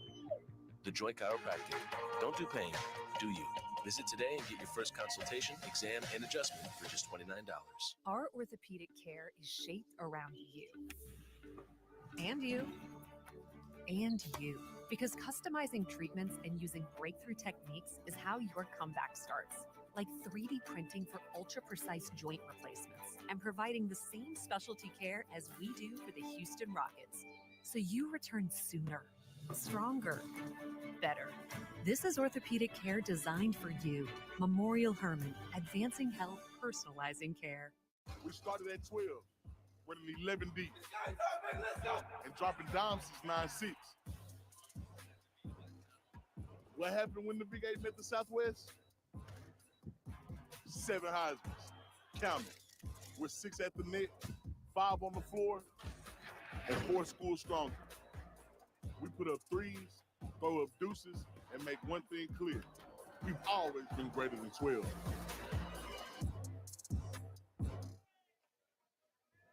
Good baseball history for Houston, 4 Super Regionals, 2 College World Series. And a big statement from Todd Whitting. Garrett, as we talked to him this week about entering the Big 12, he said, we want to win the Big 12, a very high bar. Yeah, no doubt. They were picked 9th in the league, which is certainly respectable, being one of the 4 new teams into the fold in this conference. But he talked about the pedigree of what this program was before the recent lull. They bounced back last year, nearly won the American Athletic Conference, made it to the semifinals of the postseason tournament. But before that, a few down years, and he said, at our peak, we're number 3 in the country. We're winning a American Athletic Conference regular season and or postseason tournament every year. Perennial regional team. As this is lined in the left field by Joey Craig, the pinch hitter. His first at bat tonight, and he's on first with a single. Well, as The great John Fogerty once said, "Put me in cold, I'm ready to play." Off the bench, Craig with a great pitch to hit, taking it to the left side. Nothing to it. The hits just keep coming for Houston, number 11 of the night. Greg grew up in Omaha, went to Central High School before Glendale Community College. Here's Ace Reese, who takes the fastball over the outside. Getting back to that program prestige you were talking about, Matt. It's interesting. Last year, Chris Pesman had a very telling quote when they decided to extend Todd Whitting. They said, look, yes, we haven't made the tournament in 4 years, but we're a lot closer to being really, really good than we are really, really bad. You mentioned they've been very close recently. Last year, of course, the best example of that. In a 3-year relative lull, you have to consider that COVID was in there as well. It's really impressive when you go through a couple of years like that without making the tournament to bounce back quickly. They've certainly done so, an expedited rebuild. Ace Reese chases a bad one there, and he goes down on strikes. Reese 1 for 3 with the walk. We're talking about Reese as a true freshman, so learning opportunity with him. I'm sure the coaches will pull that up on film and walk him back through that at bat, try to help out when the gauntlet of the Big 12 comes through later. Popped up by Cam Nickens on the first pitch. Here comes Craig, the first baseman. He cannot make the play. It stays on the foul side of first, battling the lights, unable to pull it in. Yeah, moon was up that direction as well. Not quite a full moon tonight, but take a look here on the pop out. This is a bit of an interesting situation. See the first baseman coming over to try to make the play. And then on the baseline, nearly collided. Luckily, everybody's all right. Marshall Jonas assessed an error for the drop ball. It's bounced right back to the mound. Breeden goes down to second. A nice double play turn. The shortstop, Allen, over to Jonas, and the inning is over. A nice pick there by Jonas. And if we're Prairie View, we mentioned you just want to find some things to build on. This is quintessential defensive glove work. Nice turn it short. Even better pick to boot. If it's coming to bat.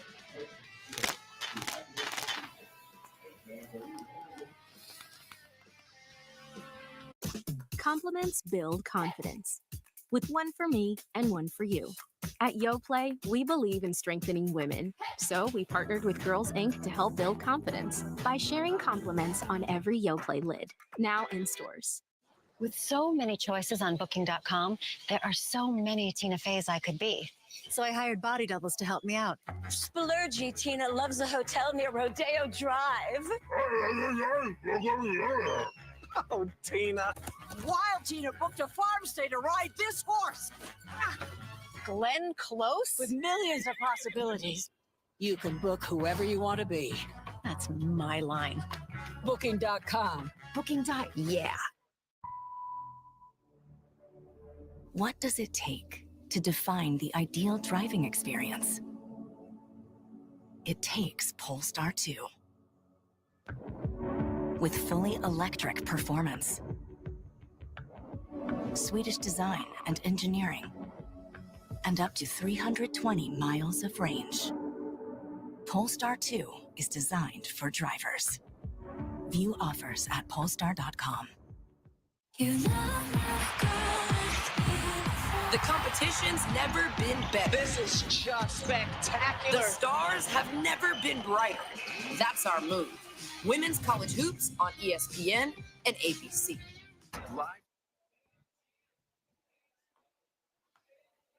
Kyle Lacalametto in for his 2024 debut. Last season cut short due to injury. And looking to bounce back here. You see the brief numbers. He was expected to be a big part of the weekend rotation before getting injured. His second injury in college, missed most of 21 with an injury, and he could be a big piece for Coach Whitting and the Cougars here in 2024. And no doubt, anytime you can find a lefty on your staff with collegiate experience, you can safely mark it up that he's going to be a big part of your staff Calmetto brings a lot of deception there from the left side, and saw those numbers last year. Was going pretty great until he got hurt, and you mentioned the second time in his college career. First pitch to Trenton Bush in there for a strike. And despite the injury last year, that fastball still has a lot of life to it, coming in at 93. Where he faced Cal in the opening weekend. 5 2/3 innings, 3 hits, 5 strikeouts, 1 run. Started the next weekend, recorded only 1 out. And that was it. Injured in his second appearance of the season. Now pitching here almost a year to the date after the injury. Yeah, that's a brutal blow to be involved so early in the season.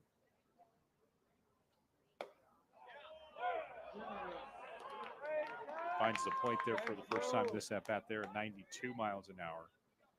There's going to be definitely a bit of a feeling out process pitching in a live game for the first time over 365 days. And he does surrender his first walk. Bush on first base. Calmetto came from College of Central Florida. 21 appearances, 9 starts, his first season with Houston in 2022. That was 3rd season with the Cougars, now a grad student, as Derek Lathan Jr. takes up high for a ball. So far tonight, 0 for 1. He bounced to third base his first at bat. Fell back. Yeah, Lathan's been good behind the plate tonight. Still looking to get involved with the stick tonight. Certainly see what Coach Riggins sees in his behind the plate presence, why he gets in the lineup. Outside for a ball. Houston scored 9 runs in the first, 7 in the second, 1 in the third, retired in the fourth.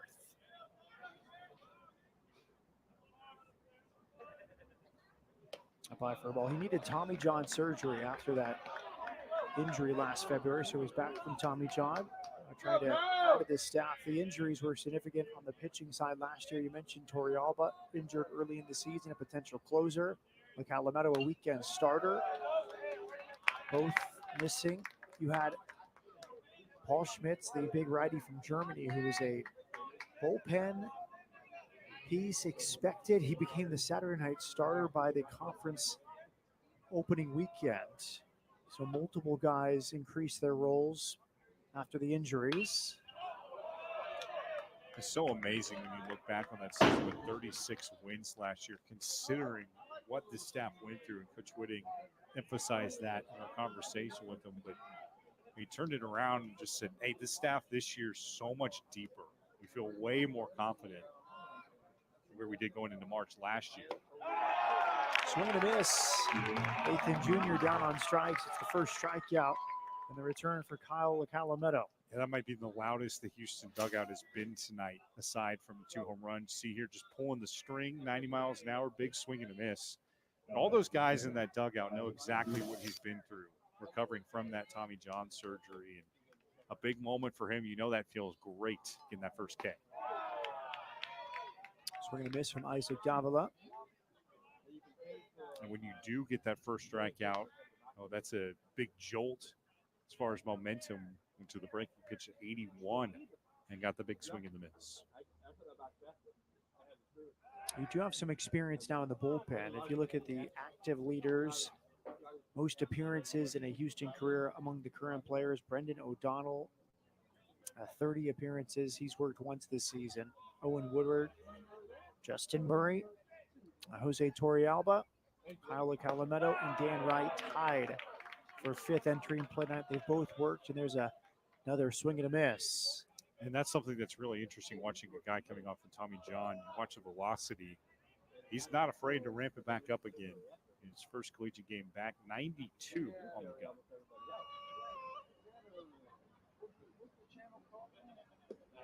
And there's a swing and a miss. Nice changeup there for Lalalo. Gets Isaac Davila. Yeah, he's got a full arsenal. We've already talked about 3 different pitches that he's thrown. That's great to see. You should take a look here at the swing and miss. Beautiful deception there in the opposite batter's box. Suddenly 2 away for Houston. So there is experience in the bullpen, but not much among the starters. Calumetto has the most innings pitched among active Houston players while pitching with Houston. So he missed all of last year. Most of his 59 2/3 innings entering the season came 2 years ago, his first year after transferring from junior college. So it'll be a brand new weekend rotation by and large as the swing and a miss. The starting pitchers against Binghamton, Duncan Howard, Jackson Jelkin, and Antoine Jean. Yeah, he missed on 5 of his first 7 pitches to start this inning. Now he's pumping in strikes. He's thrown 5 straight. Up high for a ball, 1-2. That one came in at 94, so clearly if Coach Whitting's staff had any concerns about what the velocity would look like here in this first game back on the mound, he has quelled those. And there's a call, third strike at 93 miles per hour for Kyle Calumetto. That's got to feel great. 3 punch outs for him. It's been a long and winding road back, but a great one tonight for Calumetto.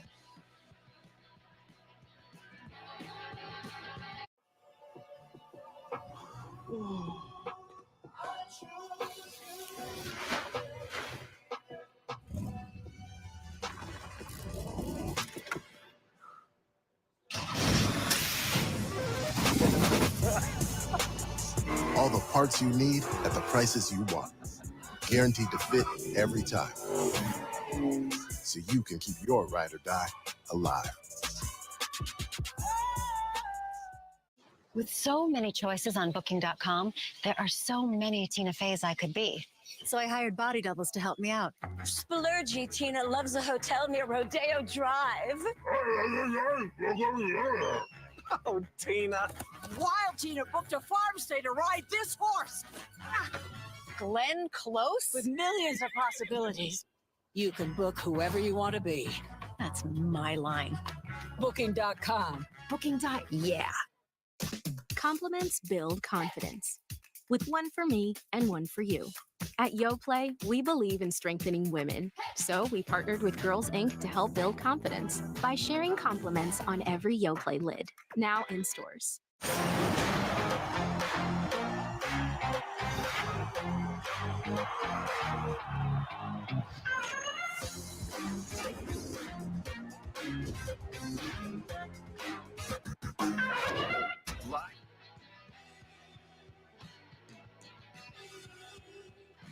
Danny McKay, the new pitcher for Prairie View A&M, a junior right-hander from Cypress and transfer from Brookhaven College. Yeah, cool opportunity for McKay, not playing far from home at Prairie View by any means, but to come back to the Houston area and pitch in front of family and friends. And the warm-up tosses look pretty confident, pumping in the fastball and sit around 90 miles an hour. And we'll see some reinforcements from Houston's side as well as we see Todd Winning dip into his bench once more at the pinch hitter. McKay went to Langham Creek High School in Cypress. Anthony Avalos takes strike one. He's from Pearland. Gets an at-bat as a pinch hitter tonight, batting in the number 7 position.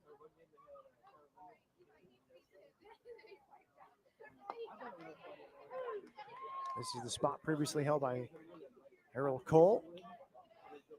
A familiar spot for Avalos in 2021, played on this field as part of a state playoff run at Pearland High School.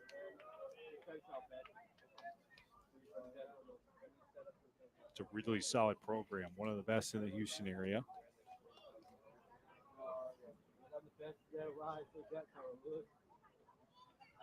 You mentioned that.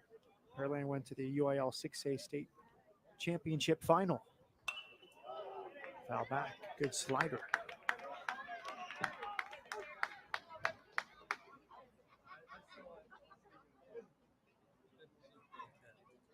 First collegiate at bat tonight. He appeared in one game off the bench against Binghamton. Swings and misses here. Good stuff out of the bullpen. Yeah, that's what Prairie View wants to see it for Avalos. We'll be back to the drawing board after his first AB. Got the butterflies gone now when he comes up for AB number 2. And she'll walk back to the dugout, but again, you scratch that off your list. Made your collegiate debut at the plate. There's Thomas Lissy on base twice. RBI single in the first, walked and scored in the second, lined the third base his last time.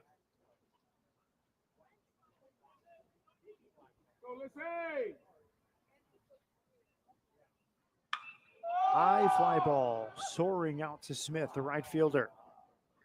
Underneath it for the second out.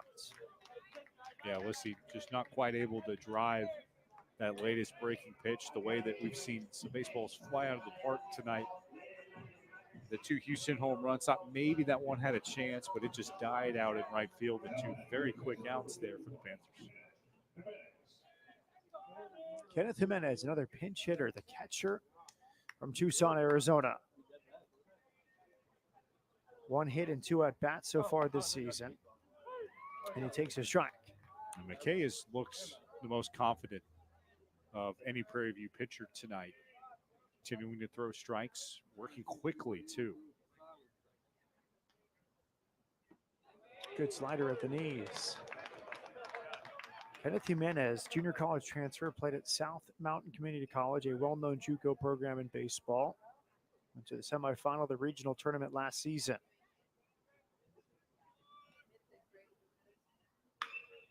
Bounce to third and under the glove of Bush. Down into the left field corner. Jimenez digging for second. He has 2 hits and 3 at bats so far this season.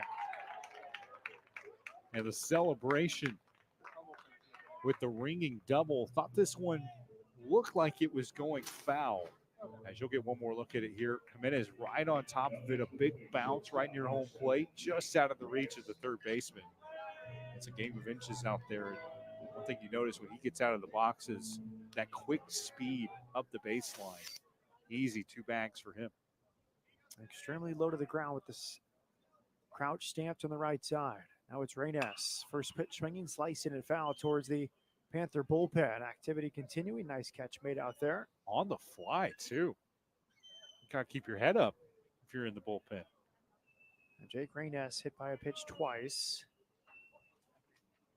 So far tonight, his power emerged in a big way last season.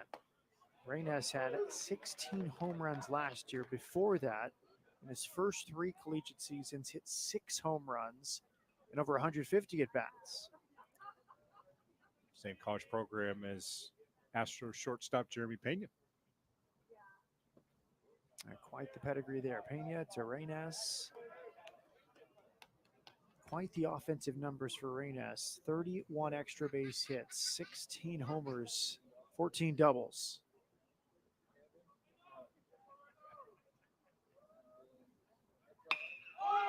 Lifted to left center. Long run for Williams. That is down. Jimenez scores. Reynes digging for 2. He slides with a double.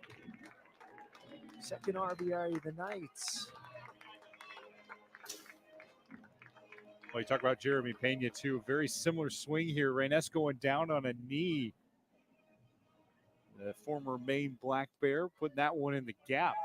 Looked like the Astros shortstop, and a RBI double and the nice celebration on top of it. Great night for Houston continues. Again, Coach Kivett, recruiting coordinator, giving a lot of credit for suffocating Jake Reynes in a good way and coercing him to come to Houston. He had a lot of options coming out of Maine after last year's breakout season. Well, Pena had to have been part of the recruiting pitch there. I mean, look, if you're Houston, we got a World Series MVP from your program playing in our city. There's Lopez. Hit by a pitch, walked, and an RBI single. Nice changeup, and he's down on strikes. Nice work out of the pen by Derek McKay. Yeah, no doubt about it. He did give up a couple doubles and the run, but he threw strikes effectively. That's really all you can ask for Prairie right now, down by 18.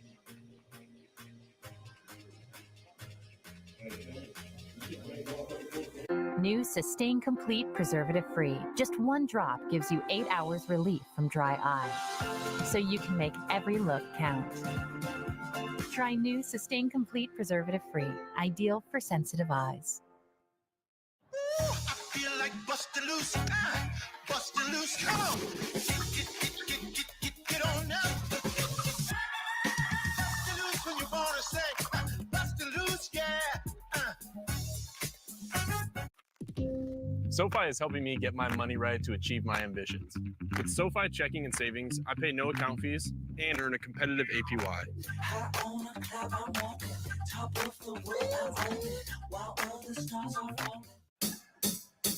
Get ready for the rush to the playoffs.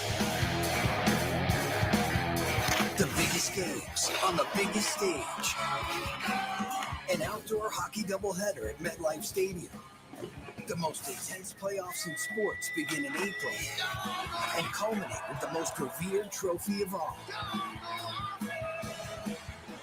The Stanley Cup Final returns to ABC and ESPN Plus this June.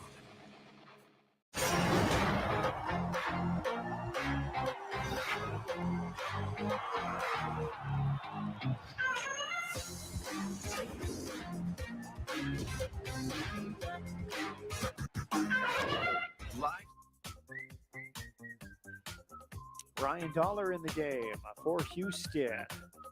Big righty, grew up in H-Town, back for his second season. Yeah, big sophomore, big time arm. Of everybody we've seen throw from either side tonight, when he's thrown his warm-up tosses, he's been the only one to reach 95. So he's going to light up the radar gun for sure. And the fourth pitcher tonight for Todd Whitting's staff, everything has gone to plan so far with a combined staff shutout. Last year, 6 appearances, went to MacArthur High School in Houston. Back for his sophomore campaign. And his 2024 debut begins with the fastball too high to Jaden Williams. And when you watch Dollar throw, he has a very compact motion. You can see where he generates the power from his core.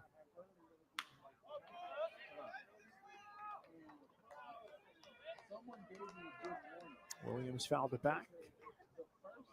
And it's tough for Williams to try to catch up to that when you're seeing that right out of the bullpen. Williams, a pinch hitter. Takes a strike. He's from Zachary High School in Louisiana. That one looked like a slider there from Dollars. Nice arm side run. Continuing to mix up the repertoire. Nice slider from Dollar. He gets Jaden Williams on strikes. That's a really impressive first pitch sequence there from Ryan Dollar. Take a look here at the 85-mile-per-hour sliders Matt noted. We talked tonight about hitters being able to hold up at the plate. Williams had no chance there. Dollar, the fourth pitcher used tonight, following Wright, Solis, and Calumetto. Jaden Williams did not swing. There, we had a great chat with Coach Todd Whitting yesterday, getting ready for this game. And the longest answer he had was when he talked about his coaching staff and the depth and quality of it. Yeah, no doubt. It's a really interesting approach, especially as he gets further into his career. He's 14 years in now. He's more of a CEO type. Coach Whitting is. And the number one thing that stood out to me from that conversation was he said, I coach the team, and my assistant coaches, those being Roskevich, Sean Kenny, and Matt Rada, they coach the players. He says, if I get in the batter's box, I'm going to open my mouth too much. So I stay away from the cage. And he just focuses on the big picture stuff. And the more we walked away from that conversation, kind of thought about that, that's a very unique approach. And it's clearly worked with his sustained success here at Houston. We talked about the regional appearances. And that pitch misses low. Michael Burrows draws a walk. Yeah, but as you said, Matt, he just could not stop raving about his staff. He went to bat for each one of those guys. And the addition he's most excited about is Matt Rada, who's joined the staff from Tuscaloosa, Alabama, as part of the Crimson Tide staff, coming over as the recruiting coordinator in his first year. Fastball swung on and missed. And Ross Kivett, third base coach, very energetic. Came over from Tennessee a few years ago. Elevated associate head coach. And he said, if I have offensive advice, hitting advice from writers, I run it through Ross Kivett, which is very respectful. You mentioned 12 years at Houston. Big secondary lead. They throw behind him. The throw down to second is in time. Nicely worked across the infield. Jimenez, the new catcher, down to Murray. Reynes supplies the tag on Burrows. Oh, this is another space off the bingo card for Houston tonight. They've done it just about everywhere else. Here they're showing some nice defensive prowess, staying with the runner in the pickle, and a beautiful throw from first, easily in time to get Burrows. Those are situations that are going to help you come Big 12 play, and high leverage situations like that, having the confidence knowing that you've made a play like that in a live action game early in the year is something that you're going to be able to build upon. Swing and a miss. So if Coach Whitting has hitting advice for his hitters, he runs it through Ross Kivett, wants to make sure he's on the same page, not giving dueling information. And Sean Kenny, the pitching coach, it's a large pitching staff. There's a few voices in the room, including Woody Williams, the 15-year big leaguer and U of H alum, but he made it emphatically clear that Sean Kenny is running the pitching staff. Now, you might remember Woody Williams, former Astro, as you mentioned, over a decade in the bigs. Always great to get an extra voice in the room. And that just missed. A close pitch. Marshall Jonas draws the walk against Ryan Dollar. Yeah, you mentioned, Matt, they're on this staff with a ton of experience from the SEC. Obviously, Rada coming from Alabama, Kivett, you mentioned from Tennessee. SEC baseball is one of those things that is built up quite a bit. The Big 12 is a very good league in its own right. We've seen several teams make deep runs in the postseason over the past couple of years. Think back to Oklahoma making a national championship game recently in this league. But the value that those guys bring from such a deep conference, can't underestimate it for Houston. Tyran Norris takes your strike. Andy Davis leads the analytic department, and he talked about how deep that is now. A lot of analytics, a lot of technology, a lot of numbers coming in. A swing and a miss. Then you have Santi Garcia, former Houston player, assistant director of player development. You have Mason Lucas directing the player development, and then Woody Williams, his official title, director of pitching strategy and development.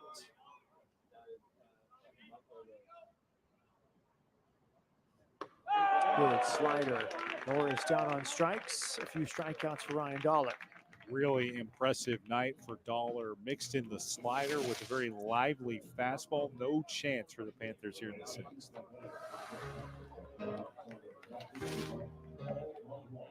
Out here, you need reliability and durability at your side. The kind you get from your worksite equipment dealer, Brookside Equipment, where you'll find the full line of John Deere compact construction equipment. You'll also find great deals on them from Brookside. It's equipment that doesn't call it a day until you do.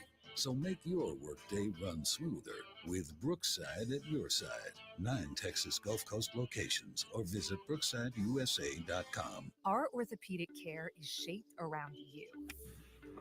And you. And you. Because customizing treatments and using breakthrough techniques is how your comeback starts. Like 3D printing for ultra-precise joint replacements and providing the same specialty care as we do for the Houston Rockets. So you return sooner, stronger, better. This is orthopedic care designed for you. Memorial Hermann, advancing health, personalizing care. We started at 12, running 11 deep, and dropping dimes since 9-6. What happened when the Big 8 met the Southwest? 7 Heisman's, count them, with 6 at the net, 5 on the floor, and 4 schools stronger. We put up threes, throw up deuces, and make one thing clear. We've always been greater than 12.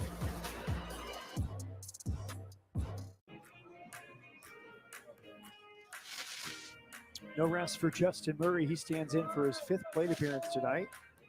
Peterson with Garrett Jones. And the pitch is low. Really a good outing from Danny McKay, who came on for the 5th inning out of the Prairie View A&M bullpen. And Murray fouls it back. We were talking about the depth of the staff and a lot of compliments for Coach Whitting. Yeah, he had nothing but praise for his staff who are just now tuning in. And we mentioned his approach being one of the things that stood out the most. But also, he said he's got 5 guys who he thinks could be a head coach one day or now on his staff. Deep shortstop and through for Justin Murray. Puts one in play. He has his first hit tonight, on base for the 3rd time. Yeah, really complete night for Justin and hit number 14 for Houston. Nice approach at the plate here, not trying to do too much, just put it through a hole. Well, we talked with him as Murray will head to the dugout, get rested for the weekend. And Tristan Moore, transfer from University of New Orleans, another star out of the Southland Conference, is into pinch run. Now Joey Craig will get his 2nd at bat off the bench.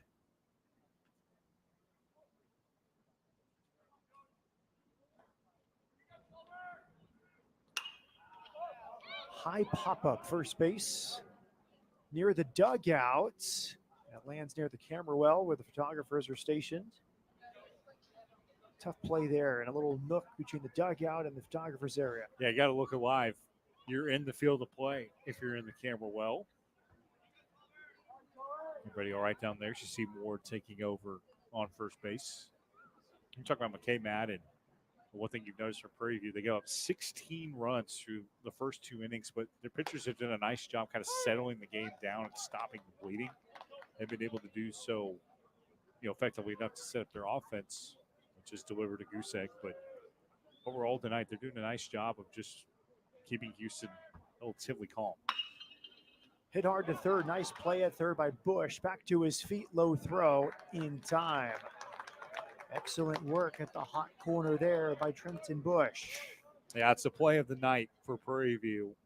I see here the pick by Bush. And again, you're not going to win tonight if you're the Panthers, very likely down 18-0. But you want to find things that you can build on as you progress towards SWAC play. And that's one of those, when Coach Riggins and his staff look back on this game, they'll point to that play and say, this is what we're capable of. Let's hold ourselves to that standard. Nice pick there by Bush.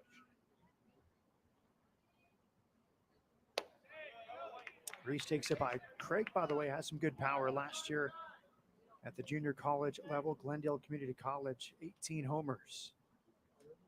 Ace Reese stays in the game for his 5th plate appearance. A single and a walk so far for the freshman. By the way, you see Tristan Moore running out at second base. He's from the Virgin Islands, so he's on the campus of University of Houston with Juan Roberts, also from the Virgin Islands, star in Houston's number 2 ranked basketball team.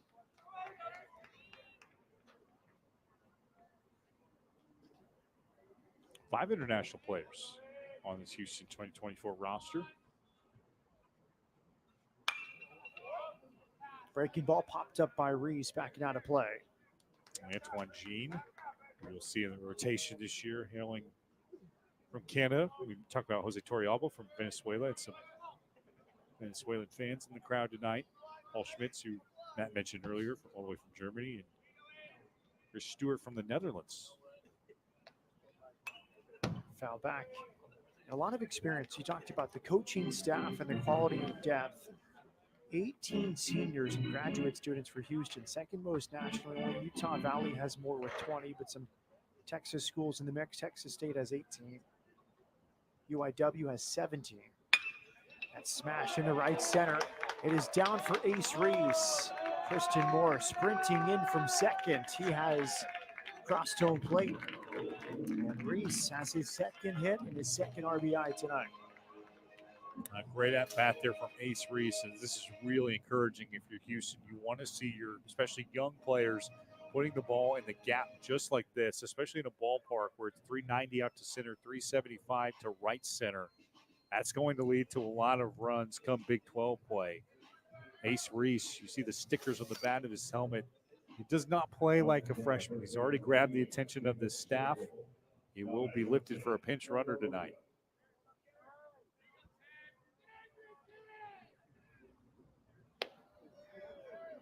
As Shane Vogel out to run at first base.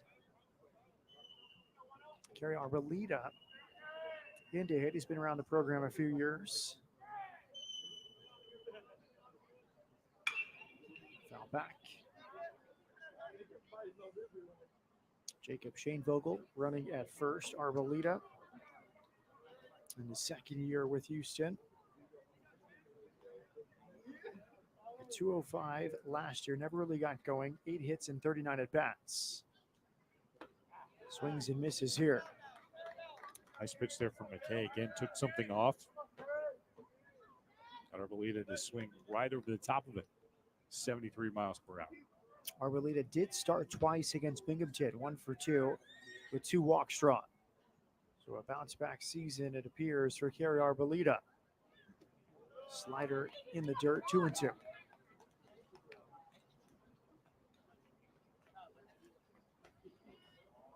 Arboleda part of that group of 18 seniors and graduate students for Houston baseball this year. High fly ball into right center, overcomes Smith. Falls off Williams for the second out.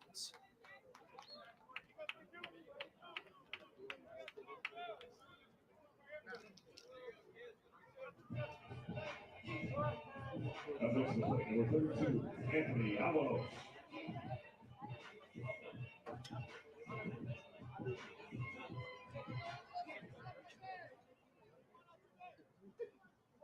Anthony Avalos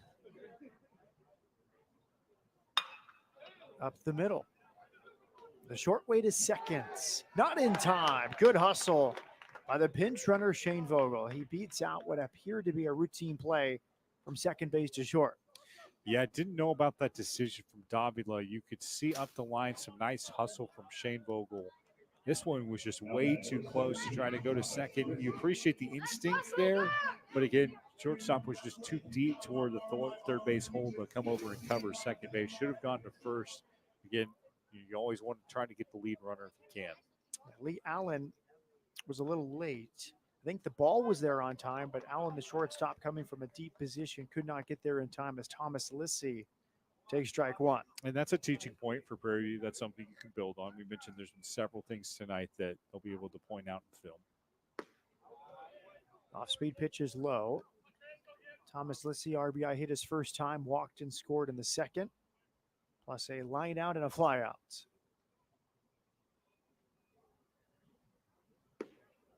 Change up outside and low. Danny McKay, 1 2/3 innings, 4 hits allowed, 2 runs have crossed, but no walks and 2 strikeouts. Lissy hits it hard, right off the screen in front of the Prairie View A&M dugout. Yeah, still swinging aggressively here, even with the 19-run cushion.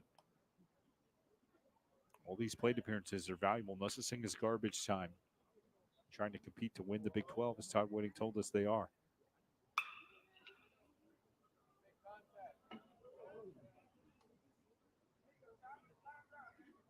TCU picked to win the league, by the way. Mentioned Houston came in 9th in that poll, which is fairly respectable. Think about some great postseason runs that we've seen from teams in this league recently. Think about what Texas has done, what Oklahoma's done. TCU getting Omaha. Hit hard, base hit into right field. The throw home is up the line. Shane Vogel scores from second. Lissy has his second hit and his second RBI tonight. They put 20 on the scoreboard. Now, not bad for a Tuesday night midweek game. Shane Vogel with some great hustle up the line. You see here, Lissy just staying on it with this is the foul in the prior play. But Shane Vogel with some nice hustle. And again, another great at bat. Leads to the RBI. Owen Gray's made an appearance tonight, folks, as Kenneth Jimenez takes low.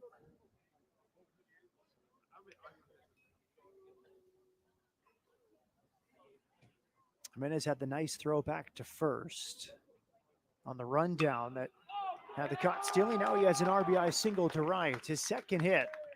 I like his swing. He really gets low, Garrett, to the ground and keeps it compact and simple. And he has 2 loud hits in 2 plate appearances off the bench. Yeah, no doubt about it. You talk about the compact swing. You get a good look here from our crew on that. Nice and easy as, again, it just finds a gap. And Houston has hit 21 tonight. Another AB here. Varenas squibs it foul off his front foot, and he's limping. Caught him in the shin.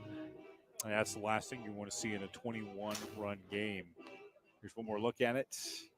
Yeah, that one got him squarely in the shin. That's going to be a bruise tomorrow morning. Again, you just want to keep you guys healthy. If your coach winning there, looking from the left step of that Houston dugout. Fortunately, it looks like Jake's okay to continue the AB.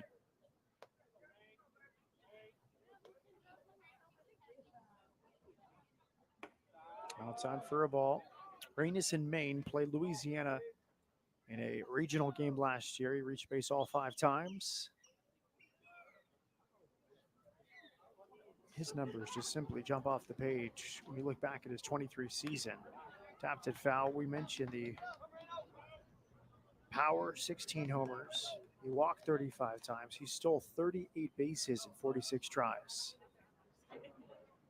Yeah, you can see why Houston was all over him in the offseason. And this group really just generally had a fantastic offseason with all the additions that they made. Talked about the staff shuffle.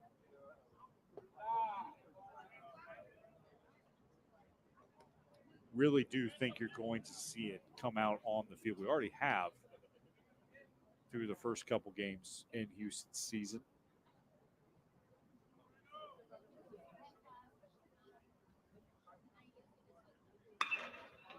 Fakes that into the right field corner, slicing towards the foul pole, and it bounces fair.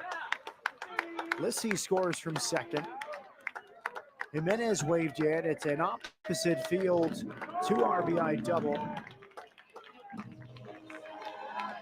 for Jake Reynes. The celebration keeping coming like it's a 2-run game, not a 23-run game. Reynes just missed this one. 330 to right field. That's a play that could have been made if you're Prairie, and that's to be frustrating for the coaching staff. Not an easy play to make by any stretch, but still an out that the Panthers would like to have to get out of that inning. As Williams, the freshman, couldn't catch up to it along the line, and Reynes will certainly take it for 2 more. Makeable play in right field for Michael Smith.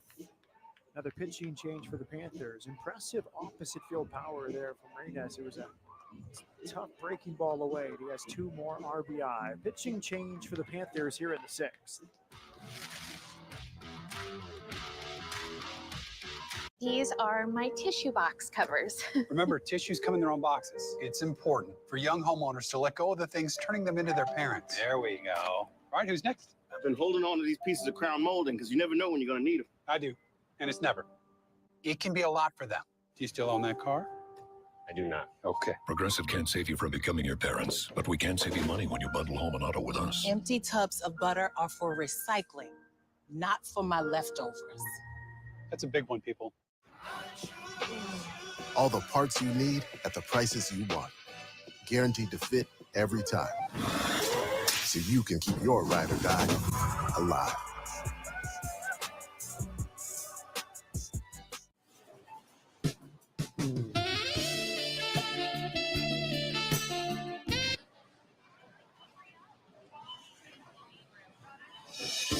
I'm never gonna dance again.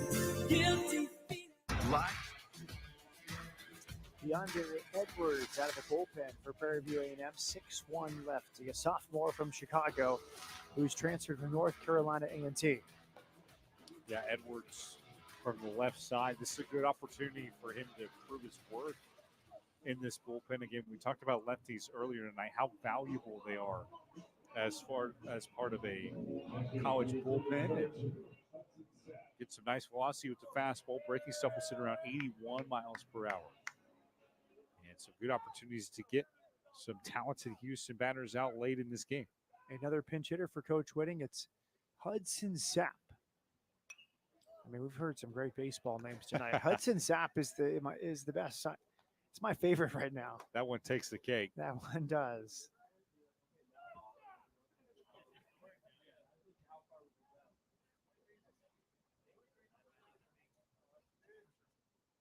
Lefty on lefty. And it's over the outside.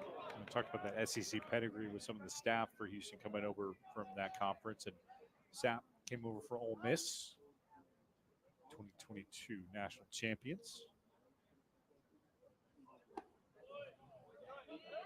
A lot of times what you'll see with schools that are at the SEC level is they'll recruit, 5, 6 deep on their roster players who could start all across collegiate baseball and go for volume just to see the best guy win out the job. And Sapp, unfortunately, on the receiving end of that, getting buried on the depth chart, but he's found a nice home here at Houston and a little extra depth for Todd Whitting. There's a line drive sinking, kept on the infield. And Sapp is retired. Nice play at second base by Cameron Franklin. We've played 6, all Cougars tonight.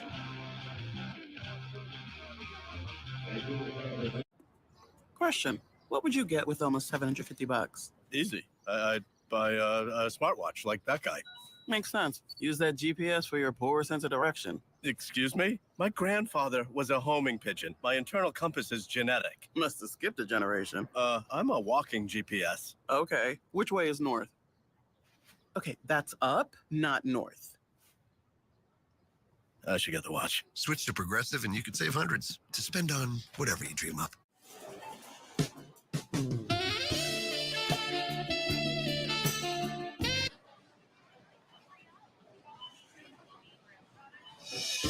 I'm never gonna dance again. Guilty feet.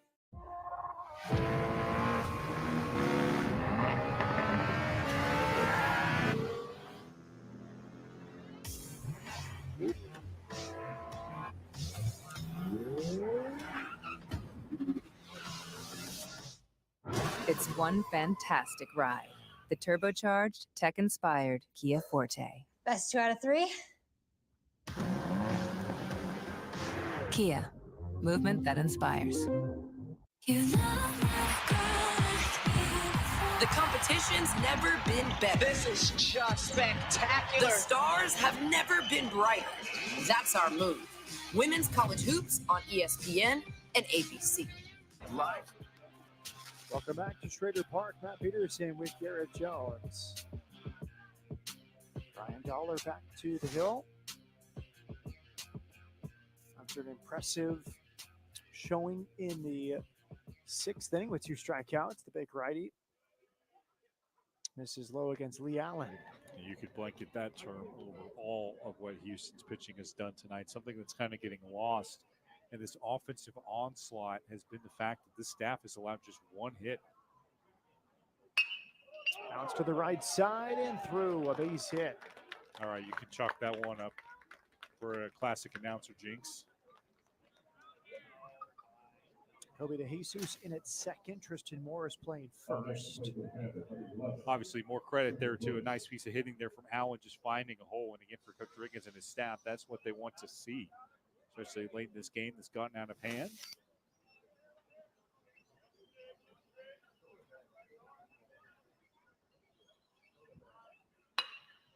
First pitch swinging, Jaden Williams out to right. It falls in front of Arboleda, the new right fielder. His throw back towards second.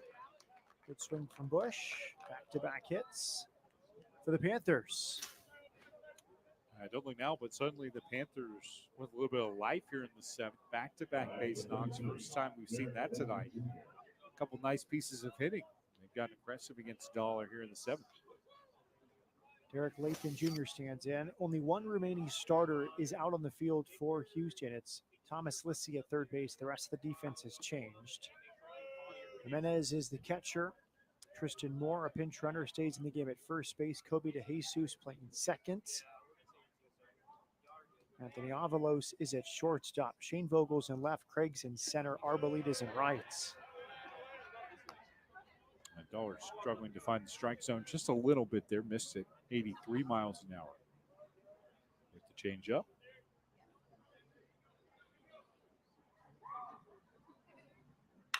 High pop up. Avalos takes charge. We can hear him call it from up in the booth. And he makes the catch. One down here in the 7th. We're talking about live game situations that are extremely valuable in this setting in the non-conference and a midweek.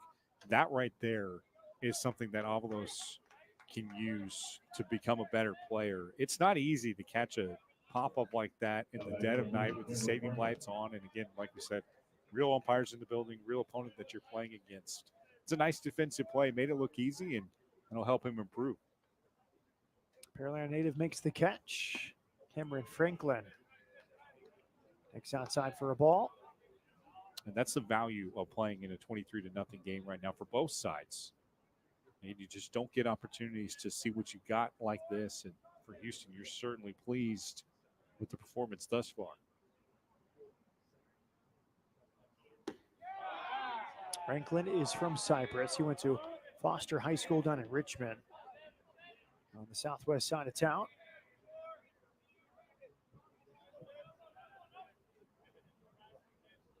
Allen's at third, Bush is at first.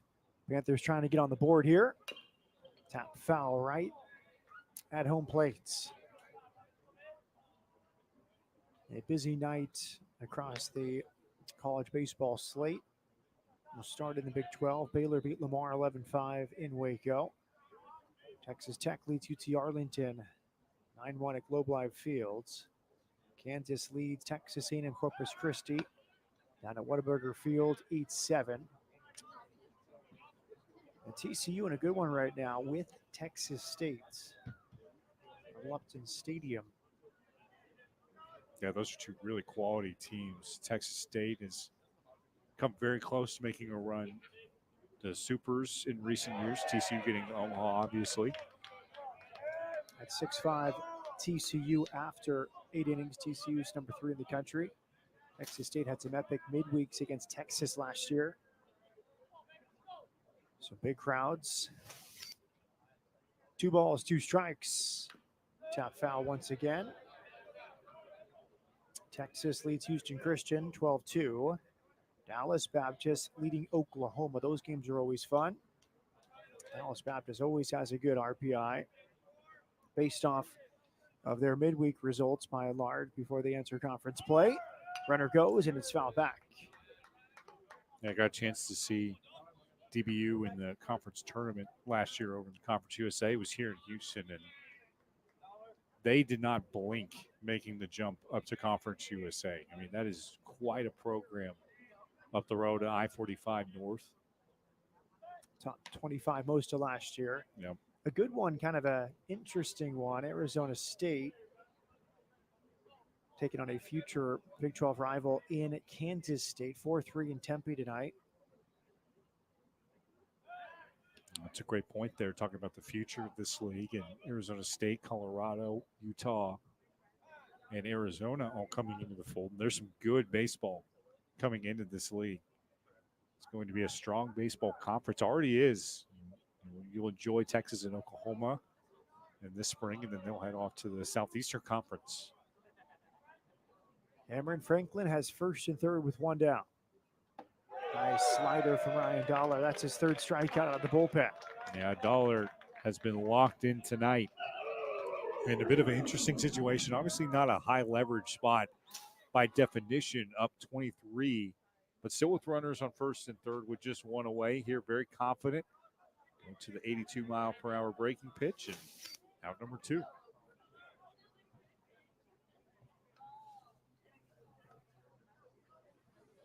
Here's Jordan Williams. Pitching for the Panthers, number 15, Jordan Williams. A pinch hitter for Prairie View A&M.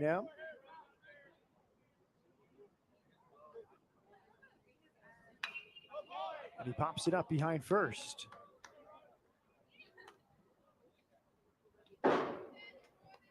Few upsets across the country. Number 1 Wake Forest went down on the road at UNC Greensboro 4-3.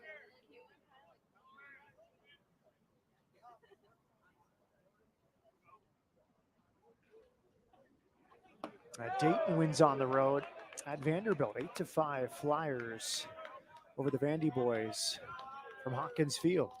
Kyle Calmetto started his career at Dayton. Saw him with the solid inning of work tonight for Houston, coming back from Tommy John surgery. Swing and a miss. Williams down on strike. Ryan Dollar with 4 strikeouts here in his 2024 debut. The Cougars continuing to get a lot of swings and misses. They give up a couple base knocks. But here, Dollar and the staff making it look easy on the mound at H-Town.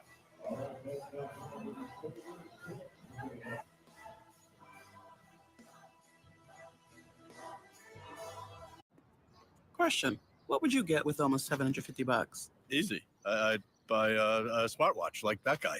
Makes sense. Use that GPS for your poor sense of direction. Excuse me? My grandfather was a homing pigeon. My internal compass is genetic. Must have skipped a generation. I'm a walking GPS. Okay. Which way is north? Okay, that's up, not north. I should get the watch. Switch to Progressive and you could save hundreds to spend on whatever you dream up. Come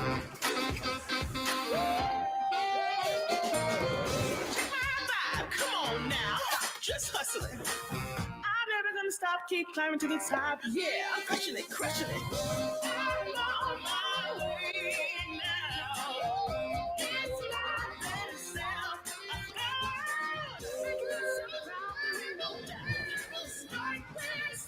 Please, can I have these, Mommy? Finding your healthy has never been easier. Start with Sprouts. People who come to Cricut stay with Cricut. I'm a full-time artist and business owner. I love that Cricut helps me share my artwork, create content, and stay in touch with customers. Coverage is a beautiful thing. Smile, you're on Cricut. The rush to the playoffs. The biggest games. The biggest stage. The Stanley Cup Final returns on ABC and ESPN+. Live.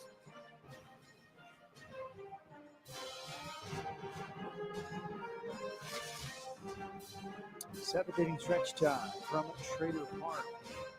Houston set to improve to 4-0. Prairie View A&M prepared to take its first loss of the season, and first at bat for Tristan Moore.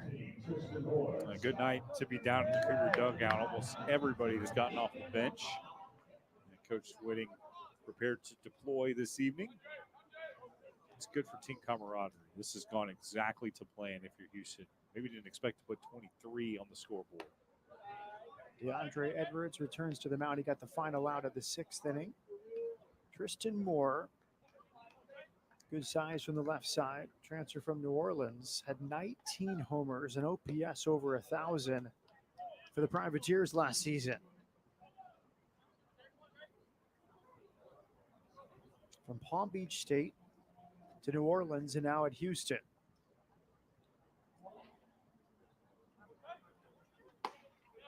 They cut 2-1. Yeah, good movement there. Arm side run.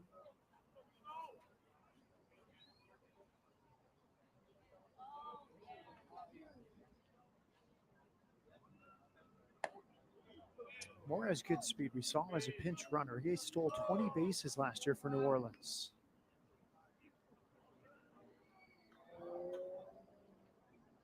Blake Dean's team went to the South End Conference Tournament title game, lost to Nichols. And he's drawn a walk here. Yeah, good eye there for Moore, trotting on down to first base. And again, if you're Coach Whitting and the Houston staff, that's what you want to see. Guys just continue to work good at bats, no matter what the score, no matter what the situation. Another one there to reach first. Tristan Moore started once this weekend. And draws the walk here. Another at bat for Craig. Nice for Craig. He didn't start the game, but this is his third plate appearance.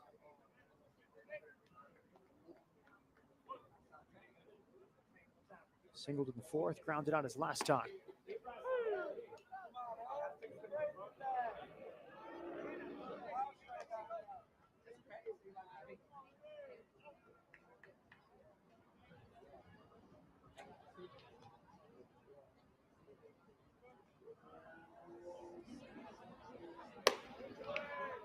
All up in East Carolina, number 11 in the country, lost to Campbell 7-6. They had some great midweeks last year.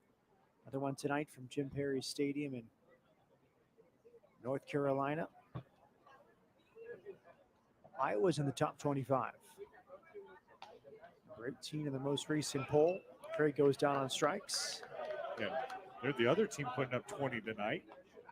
Hawkeyes winning 20-6 over non-division one. The Caitlin Clark effect. Yeah, no doubt. Just goes throughout the entire athletic department. Iowa men's basketball beat Michigan State tonight too. Jacob Schoenvogel, his first at bat, he pinch hit and played outfield. Now he bats.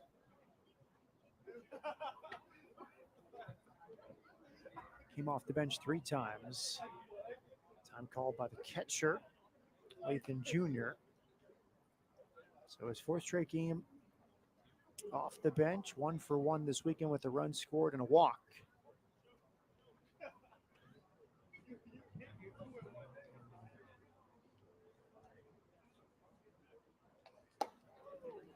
Shane Vogel will get to match up with his former school, the Baylor Bears, later this season. Big 12 play, started his career up in Waco. Only 6 at bats last year for Shane Vogel.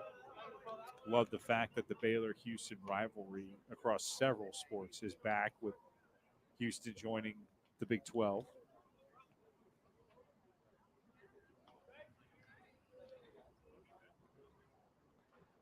And that ball gets away. More to second base as it got through the legs of Lathan Jr. That's the Big 12 opening series for Houston baseball, March 8th through 10th. Here at Schrader Park. Really love the schedule. And if you're a Houston fan, just a ton of great games to come out to. You get Texas at home, you get UCF at home, Oklahoma State at home to close the season. Kansas State, they didn't see a tournament caliber team as well last season. They come through Schrader Park. Less travel in the early months. Houston will not leave Texas till they go on the road for their first Big 12 series at BYU. The weekend before St. Patrick's Day. Tail end of spring break. Outside for a ball. Similarly, when ECU came here last year to open up American Athletic Conference play, it was their first time outside North Carolina. Right. Yeah, that's a breathtaking ballpark up at BYU with the mountains in the background. Good cut from Shane Vogel. He fouls it back. Houston took 2 out of 3. They enter the final weekend of the regular season facing Cincinnati, leading by a half game. Houston lost on the Friday night, won on the Saturday, Sunday, but ECU swept its final series to win the regular season crown. A very good American Athletic Conference tournament as well last season. Several games got washed out or affected by rain back in May, but again, Coach Whitting very proud of his guys giving the American Athletic Conference one last great run for its money before they joined the Big 12. 3-2 pitch. In the dirt, well blocked behind home plate by Lathan Jr., and Shane Vogel has drawn a walk. Good eye there from Shane Vogel. We mentioned your coach wants to see good at-bats from you no matter what. As you get a look there at the Houston bullpen, not a ton of action. Some movement taking place, but you can see Duncan Howard, the weekend started there. Michael Benzor as well, the lefty. Another mound visit, another pitching change here for the Panthers. Houston batting here in the 7th. A righty coming in for Prairie View A&M. What even is this? Don't touch my things, gross. Janice, when you bundle your home or renters with your auto, Progressive provides 24/7 protection for almost everything you own. But do you really need my weighted hoop? It's for my snatched waist. It's my dog chase lounger. Foot treadmill. That's my Tuesday chalice. Purse that says purse. Hyperbaric oxygen therapy chamber. I can't live without oxygen. Solid gold coffee machine. Lake making kit. Really? Can Progressive cover that too? Yes, but... Hi, it's Janice. I'll take 5. Is my voice on TV right now?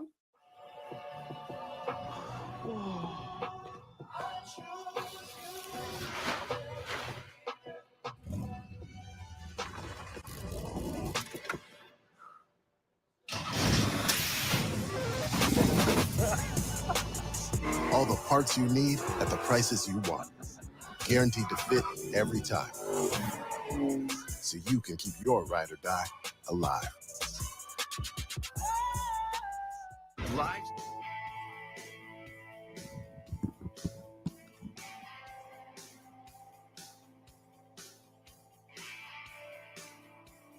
Scott, the new pitcher for Prairie View A&M. A freshman from Aldine, Texas. Makes his 3rd appearance of the season. Yeah, Scott, not huge in stature. We have our point guard for our starting 5 that we were joking about earlier with the 6'9" Dan Wright starting us out, and then 6'8" for Prairie View A&M, 6'5", and now the 5'8" Scott, but still brings a lot of good velocity. Rely more on the breaking stuff, especially here late in this game. And Houston with another look. This time from the right side after facing the lefty Williams to start this inning.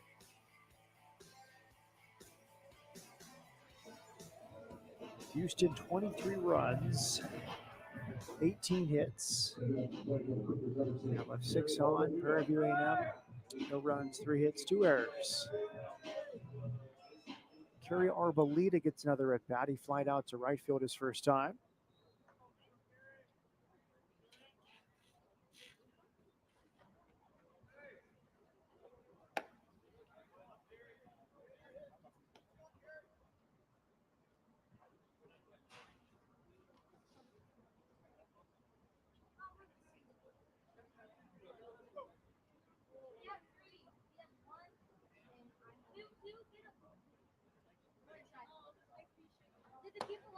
Fastball on the inside for a strike. You know it's a good night when you have guys coming off the bench and getting multiple at-bats. It's when you know your offense has executed its game plan to perfection. Outside for a ball. Julian Scott went to Davis High School. 545. Near the George Bush Airport.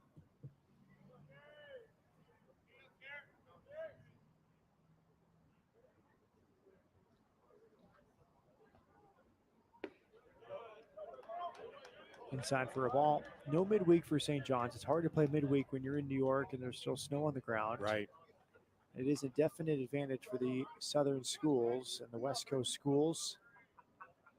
So St. John's will be a happy group, ready to play baseball again. 1-0 after beating number 2 ranked Florida. Arbolita into left center fields. Burrows and Williams converge. It's Williams, the center fielder, for the out. Arbolita's 0 for 2.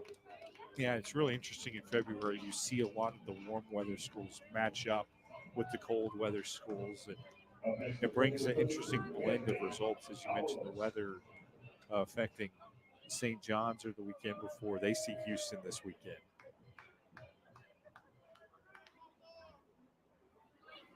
Anthony Avalos. It's his 3rd plate appearance. So far, a strikeout and a fielder's choice. Over the outside for a strike.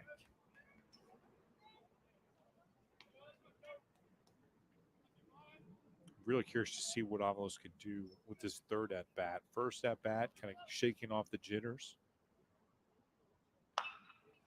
Bounces it foul past third. And he's been in the hole quite a bit while he's been at the plate tonight. No exception here, down 0-2 in the count. Baseball family for Avalos. His dad, Gilbert, played baseball at Alvin Community College in the early 90s, then 5 years in the Chicago Cubs system.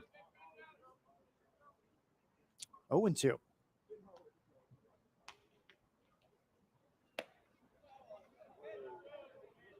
Just missed with an 88-mile-per-hour fastball.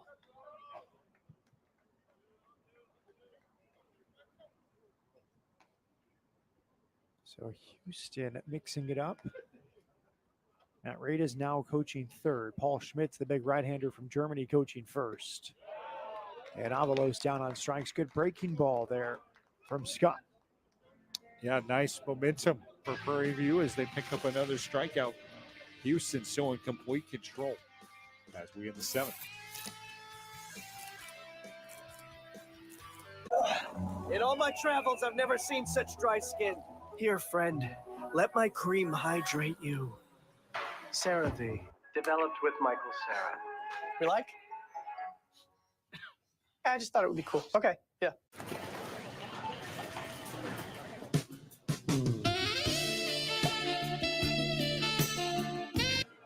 Sorry. No, please, you take it. No, I really, you insist. should. Take your hand and be.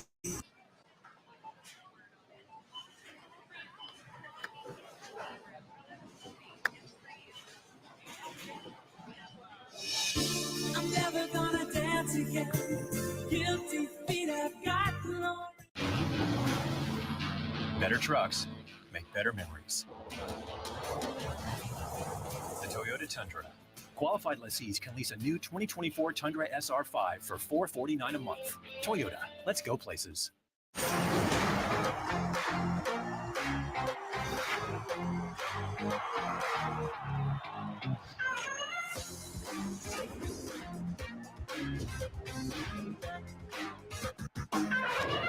You know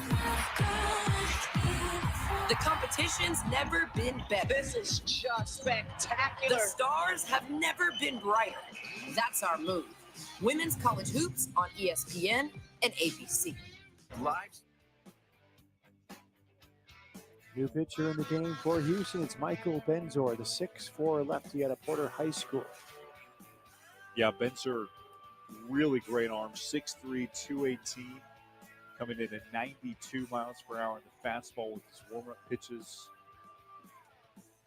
Local product, you mentioned, ended up at Porter High School, started his high school career at North Shore, and will face the Prairie View attack, starting with Williams coming up first. Jaden.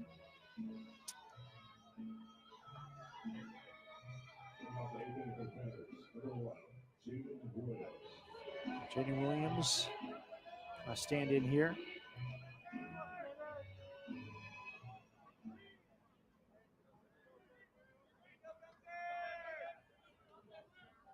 Against the big lefty, another debut here in 24. 12 pitchers used over the weekend by Coach Todd Whitting in a sweep of Binghamton. Everyone who's pitched tonight for Houston making their season debut. And he told us be prepared for possibly 9 tonight, pitching out of the bullpen. And so far, everything going according to plan, still with the goose egg up on the scoreboard. Upon to Jaden Williams. Benzer, really interesting high school player, like Justin Murray, two ways.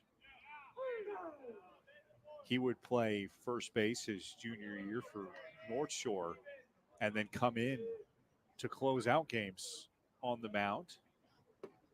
Got a chance to see him play several times in a state playoff run with the Mustangs back in 2021. Just a dominant player in that league. Williams earns a walk and trots down to first base.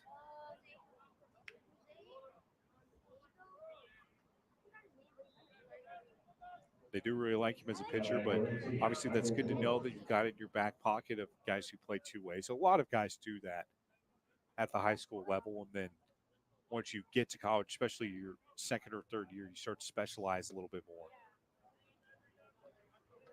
Michael Burrows takes the ball. Burrows walked in the sixth, popped up in the third, reached on a throw-in error in the first. Burrows facing Michael Benzor. Nice breaking ball there. Yeah, he's a really interesting story. We talked earlier tonight about how Todd Whitting tells his staffers, hey, keep relationships with these guys, even if they don't commit to us right out of high school. Make sure that you're nice to them when they, sometimes choose a different school, because you never know with the transfer portal what opportunities those are going to open up. And see some bullpen action down there for the Cougs. That's Richie Roman. Starting to get loose. He ties up Burrows for the strikeout. Yeah, Benzer's first K of 2024. But Benzer was committed to Houston when he was a junior at North Shore. He had every intention on coming to play for the Cougs in Oklahoma State. Got involved late in his recruitment, ultimately signed and played a season up at Stillwater, Oklahoma. And then what do you know? Didn't exactly see the playing time he wanted, like we talked about earlier tonight with what happens to a lot of SEC guys. Sure enough, the door comes open, and here he is back where he originally committed, playing for U of H. Marshall Jonas 0 for 2 with the walk. We talked about his early days at North Shore, led them to the third round of the state tournament in 21 before transferring to Porter High School. Part of the state all-star game as a senior. Late swing from Jonas. He's badly fooled the last two hitters, both for strikeouts. First Burrows and now Jonas. Yeah, great angle from the left side, 81 miles per hour. Great look there from our crew. See the slow motion. That certainly was not coming in slow motion to the batter. Big out number 2. Very late swing from Jonas, and now it's Norris swinging over the 12-6 curveball. Getting some big swings and misses here from the Panthers. Yeah, love that description, the 12-6, based on the grip. If you don't know what that entails, basically the grip from Benzer, grabbing him in his left hand. He's got his fingers placed as if it were a clock, right at noon and right at 6, so right over the top. Another beauty there, 1 and 2. Yeah, he's really found something there with that curveball, 82 miles per hour. You know Houston is certainly happy if they're getting this late in this game. Comes back with the fastball, mixing speeds well. Late protective swing from Tyran Norris to stay alive. I remember watching that state tournament run that you were talking about, Matt, and he was calm, cool, and collected constantly when he would get called in a high leverage spot. And oftentimes his team would be bleeding, but he'd step into the big spot and throw strikes just like that. Changed him up there, and Norris down on strikes. Really impressive work out of the bullpen from the lefty, Michael Benzer. Yeah, Benzer, again, coming in confidently. 3 strikeouts this inning. The Cougs just stacking them up tonight. Another swing and miss in the 8th.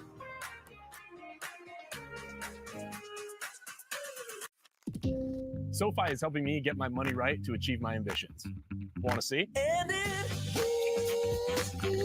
Like saving for the ultimate tailgate setup. With SoFi checking and savings, I pay no account fees and earn a competitive APY. SoFi can help you fund all your ambitions, no matter how big or small. Ready? Like investing in the athletes of tomorrow.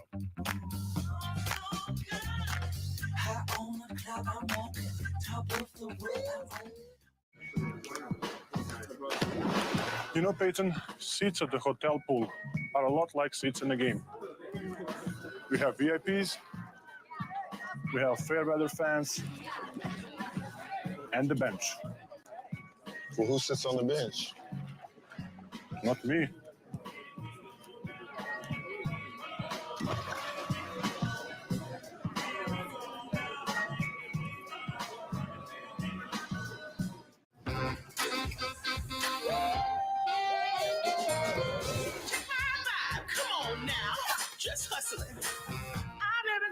keep climbing to the top. Yeah, I'm crushing it, crushing it. I'm on my way now.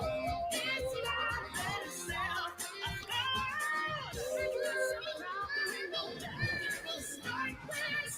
Please, can I have these, Mommy? Finding your help. All Cougars after 7.5. Matt Peterson with Garrett Jones.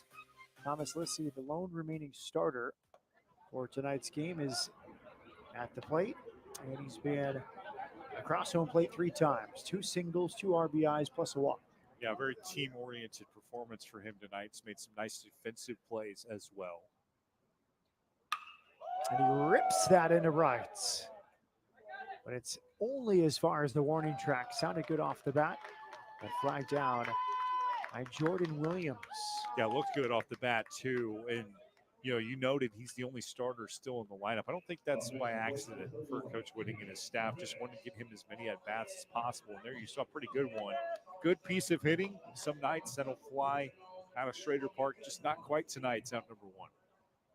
Jordan Williams, the right fielder, younger brother of Jaden, both out of Zachary High School in Louisiana.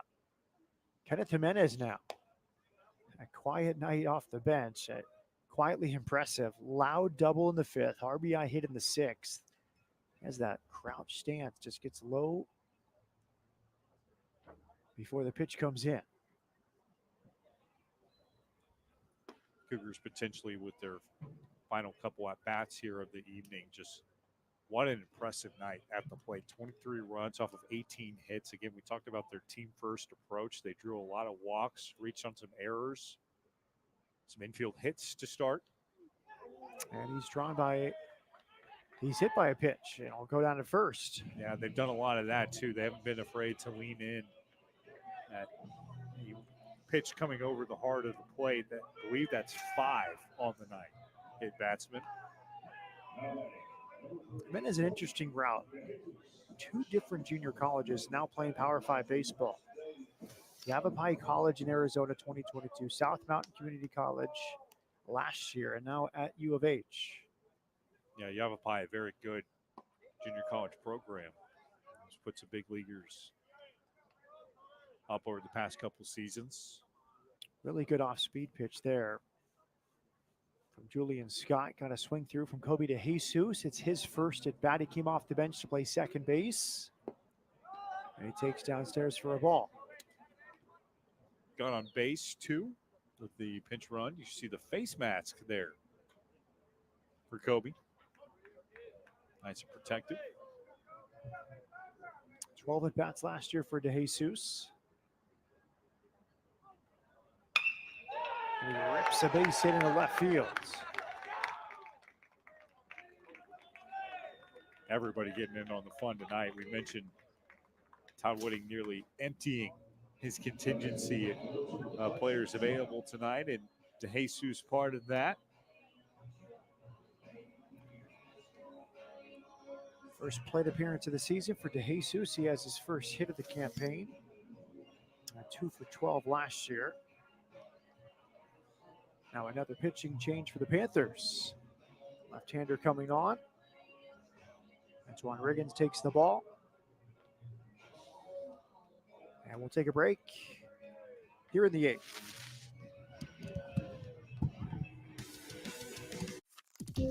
SoFi is helping me get my money right to achieve my ambitions. Want to see? Like saving for the ultimate tailgate setup. Like the perfect hedges. SoFi can help you fund all your ambitions, no matter how big or small. Like investing in the athletes of tomorrow.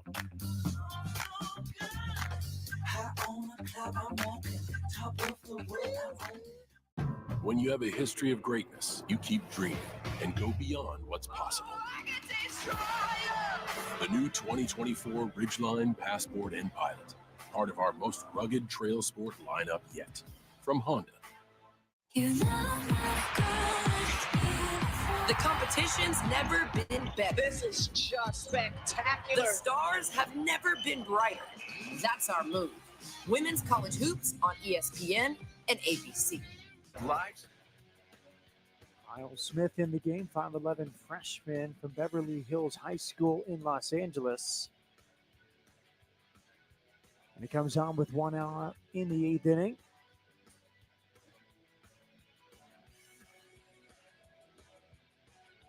Seventh pitcher used tonight by Coach Antoine Riggins in his 14th year in charge.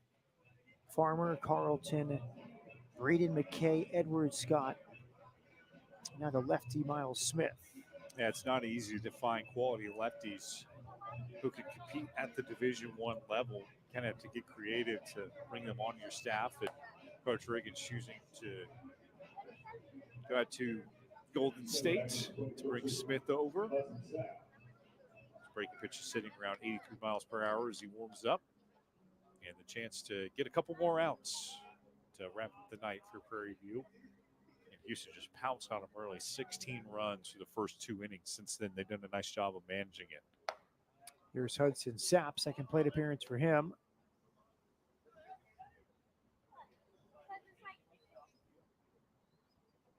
It's a Dawson County High School in Georgia. Takes over the outside. So he was at Ole Miss. You mentioned the national title. Then he went to Georgia Highland at the JUCO level. Now back at a 4-year program. It takes some humility to do that. You're no doubt on the national championship team. You're playing in the SEC. You want to continue your career. You want to get back on the radar from coaches. You go to JUCO, get a few hundred at bats. Now you're back in Power 5 baseball, as Hudson Sapp is here in 24 with Houston. Yeah, that's well put. Not an easy thing to do. And you mentioned, you're talking about Jimenez going to 2 different junior colleges too. You know, inevitably it's just human nature, right? There has to be a time where those thoughts kind of creep in your head, like, you know, am I supposed to be doing this? Is this where I need to be? Should I keep continuing on this path? And it's good to see stories like Sapp, like Jimenez, of guys finding their way onto not just a roster, but a Power 5 roster, a team that's looking to contend for a power conference. Well, Hudson Sapp's from the state of Georgia. You think about Stetson Bennett, the Georgia quarterback. He was at Georgia, went junior college, came back, and then helped lead the Bulldogs to a national championship. Not a whole lot of stories like that out there. As Tristan Moore looked to pad this lead. Or second plate appearance, he walked his last time. He entered as a pinch runner. Trey Jones, Christian Moore, 2 of the best players in the Southland last year. Moore and the Privateers lost to Nichols in the championship game. That was Nichols' team that won its first conference title in 25 years, as you well knew, over in the Southland tournament.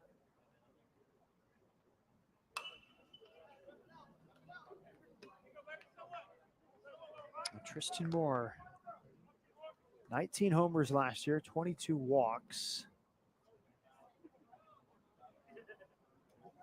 Houston will see 4 different Southland schools this season, including those same Colonels, midweek on May 7th. Yeah, the midweeks are always interesting, how they come about. Next week, UTSA also at home. Always going to play Rice. Lamar is a perennial rival as well. Houston Christian, Southern.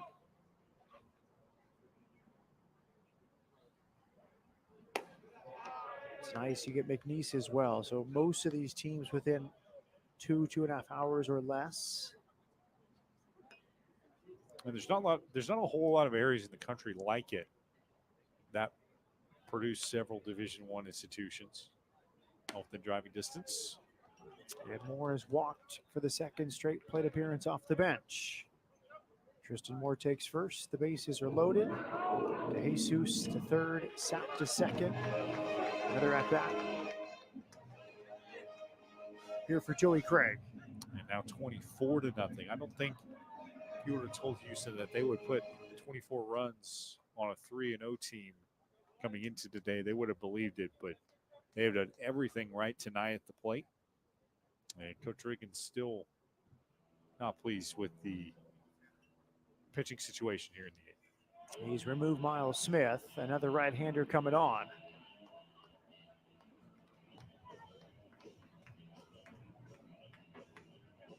We'll be back here in the 8th. Designing an SUV for the electric age means redesigning what an SUV can be. Introducing Polestar 3.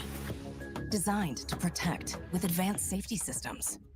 To go farther with up to 300 miles of range. To look and sound like nothing else on the road. Polestar 3. The SUV for the electric age. Build and order now at polestar.com. He's here. Anyone want a Coors Light? Oh, shoot, I forgot to play the song. I got a guy who can fix this. At Houston Methodist, we're improving surgical accuracy by mapping each patient's unique brain anatomy. That's the difference between practicing medicine and leading it. Houston Methodist, leading medicine. Lives. Leonardo Bravo, the 6'3" right-hander out of Hialeah, Florida, transferred from St. Petersburg College in the game for his second appearance of the 24 season. Yeah, Prairie View continuing to show its staff here tonight, and they've gone righty-lefty several times. Now back to a righty in Bravo. Trying to secure a couple more outs. And again, with the game getting out of hand like it has tonight, it's a good opportunity to just see what your guys have, see them in a live game situation. And if you're Houston, you just want to keep tacking on. Last couple chances here tonight. Joey Craig with the bases loaded.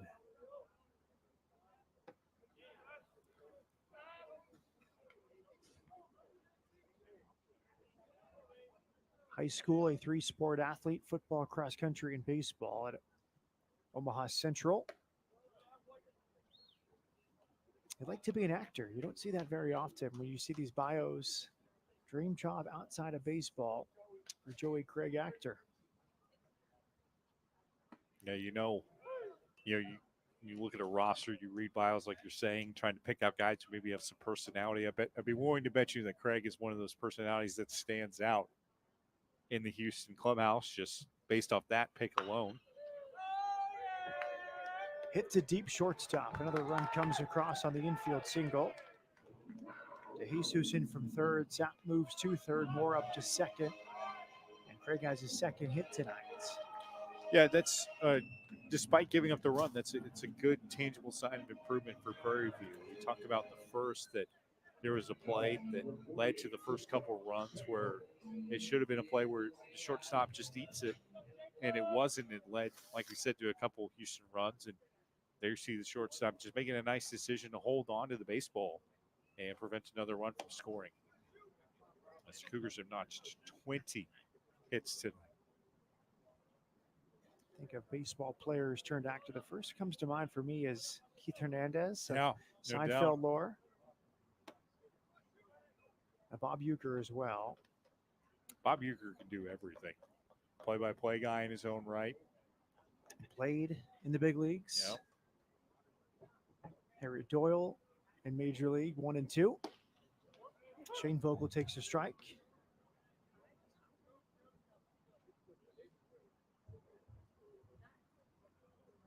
Babe Ruth did some acting. I didn't know that. I didn't know that either.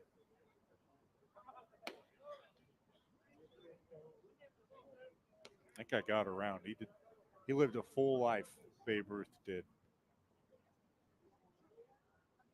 Don Drysdale as well, a little before our time, but Paul O'Neill on Friends. Shane Vogel walked his first time. 25 runs, 20 hits.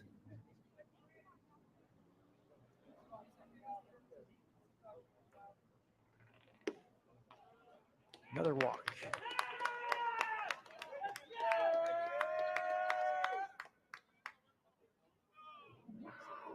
Well, one of the most impressive things in a long list for Houston tonight has been their selflessness at the plate. Like we said, they're still out slugging their hits when it comes to runs in the scoreboard. And anytime you see that, you know that's going to come by virtue of the walk. And Prairie View only with 2 errors tonight.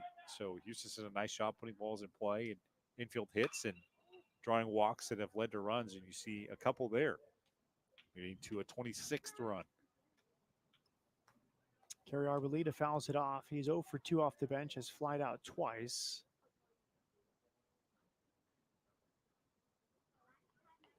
TCU held off Texas State 6-5.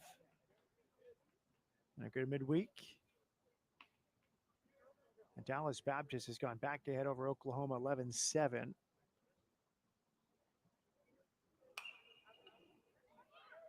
Houston does not get Oklahoma on its Big 12 schedule this year. That's a significant development. Of course, they might match up in the tournament. Oklahoma came here for a weekend series last season. Yep.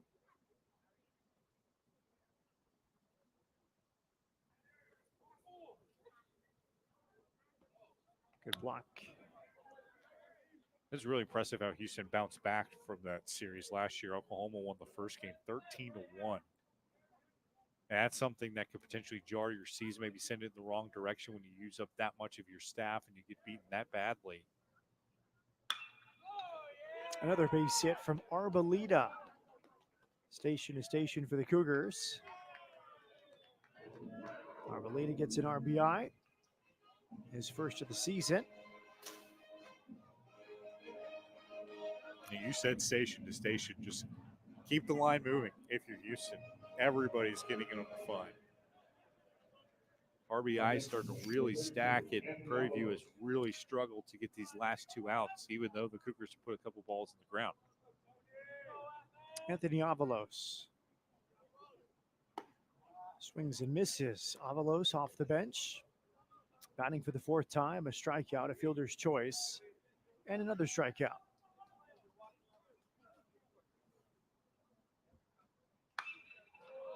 High pop-up, first base side. Jonas hoping for a play. Here comes Jonas, and he makes the catch. 2 down. And we talked about continued improvement, things you could build on for Prairie View. Again, Jonas had a play earlier in this game that he couldn't make, finding off the stadium lights. That time he sticks with it and records the put away on the foul out. 2 down. Thomas Lissy at the plate. By the way, Houston's program record for runs scored in a single game came against Prairie View A&M 37 years ago. 32 runs scored in a game in 1987. Wow. 5 away from that mark.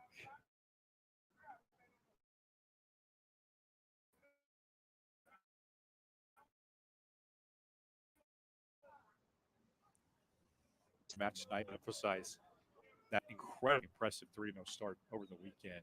That's big for this program. And last year, a bit of a struggle in the non-conference as well, but again, a team that's building up and rebuilding a little bit.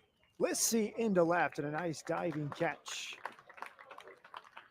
Wow, what a play out there in left. Maybe the play of the night for Prairie View.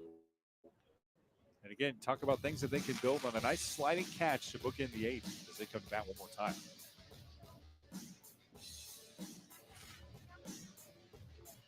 You may not call yourself a superhero, but you have many superpowers, like super strength, wall crawling, stretching, controlling the elements, and fighting monsters. So while you may not have a cape or a secret identity, the Joint Chiropractic can help keep you active, because that's our power. The Joint Chiropractic. Don't do pain, do you. Visit today and get your first consultation, exam, and adjustment for just $29. When it comes to chores, Texans know how to get them done. That means having the right equipment and the best dealer at your side every step of the way. Brookside Equipment. Their John Deere equipment works as hard as you do, and they're easy to own, with thousands in savings on new tractor packages. With Brookside at your side, you'll always have a partner you can count on. 9 Texas Gulf Coast locations, or visit brooksideusa.com. The thing about UH is, it isn't just one thing. It's about that early morning hustle and staying up late It's creating sustainable energy and conserving your own. It's solving the nursing shortage and creating a fentanyl vaccine. It's high tech and low key. It's about making it to the big stage and the big dance. UH is all this and more. This is UH.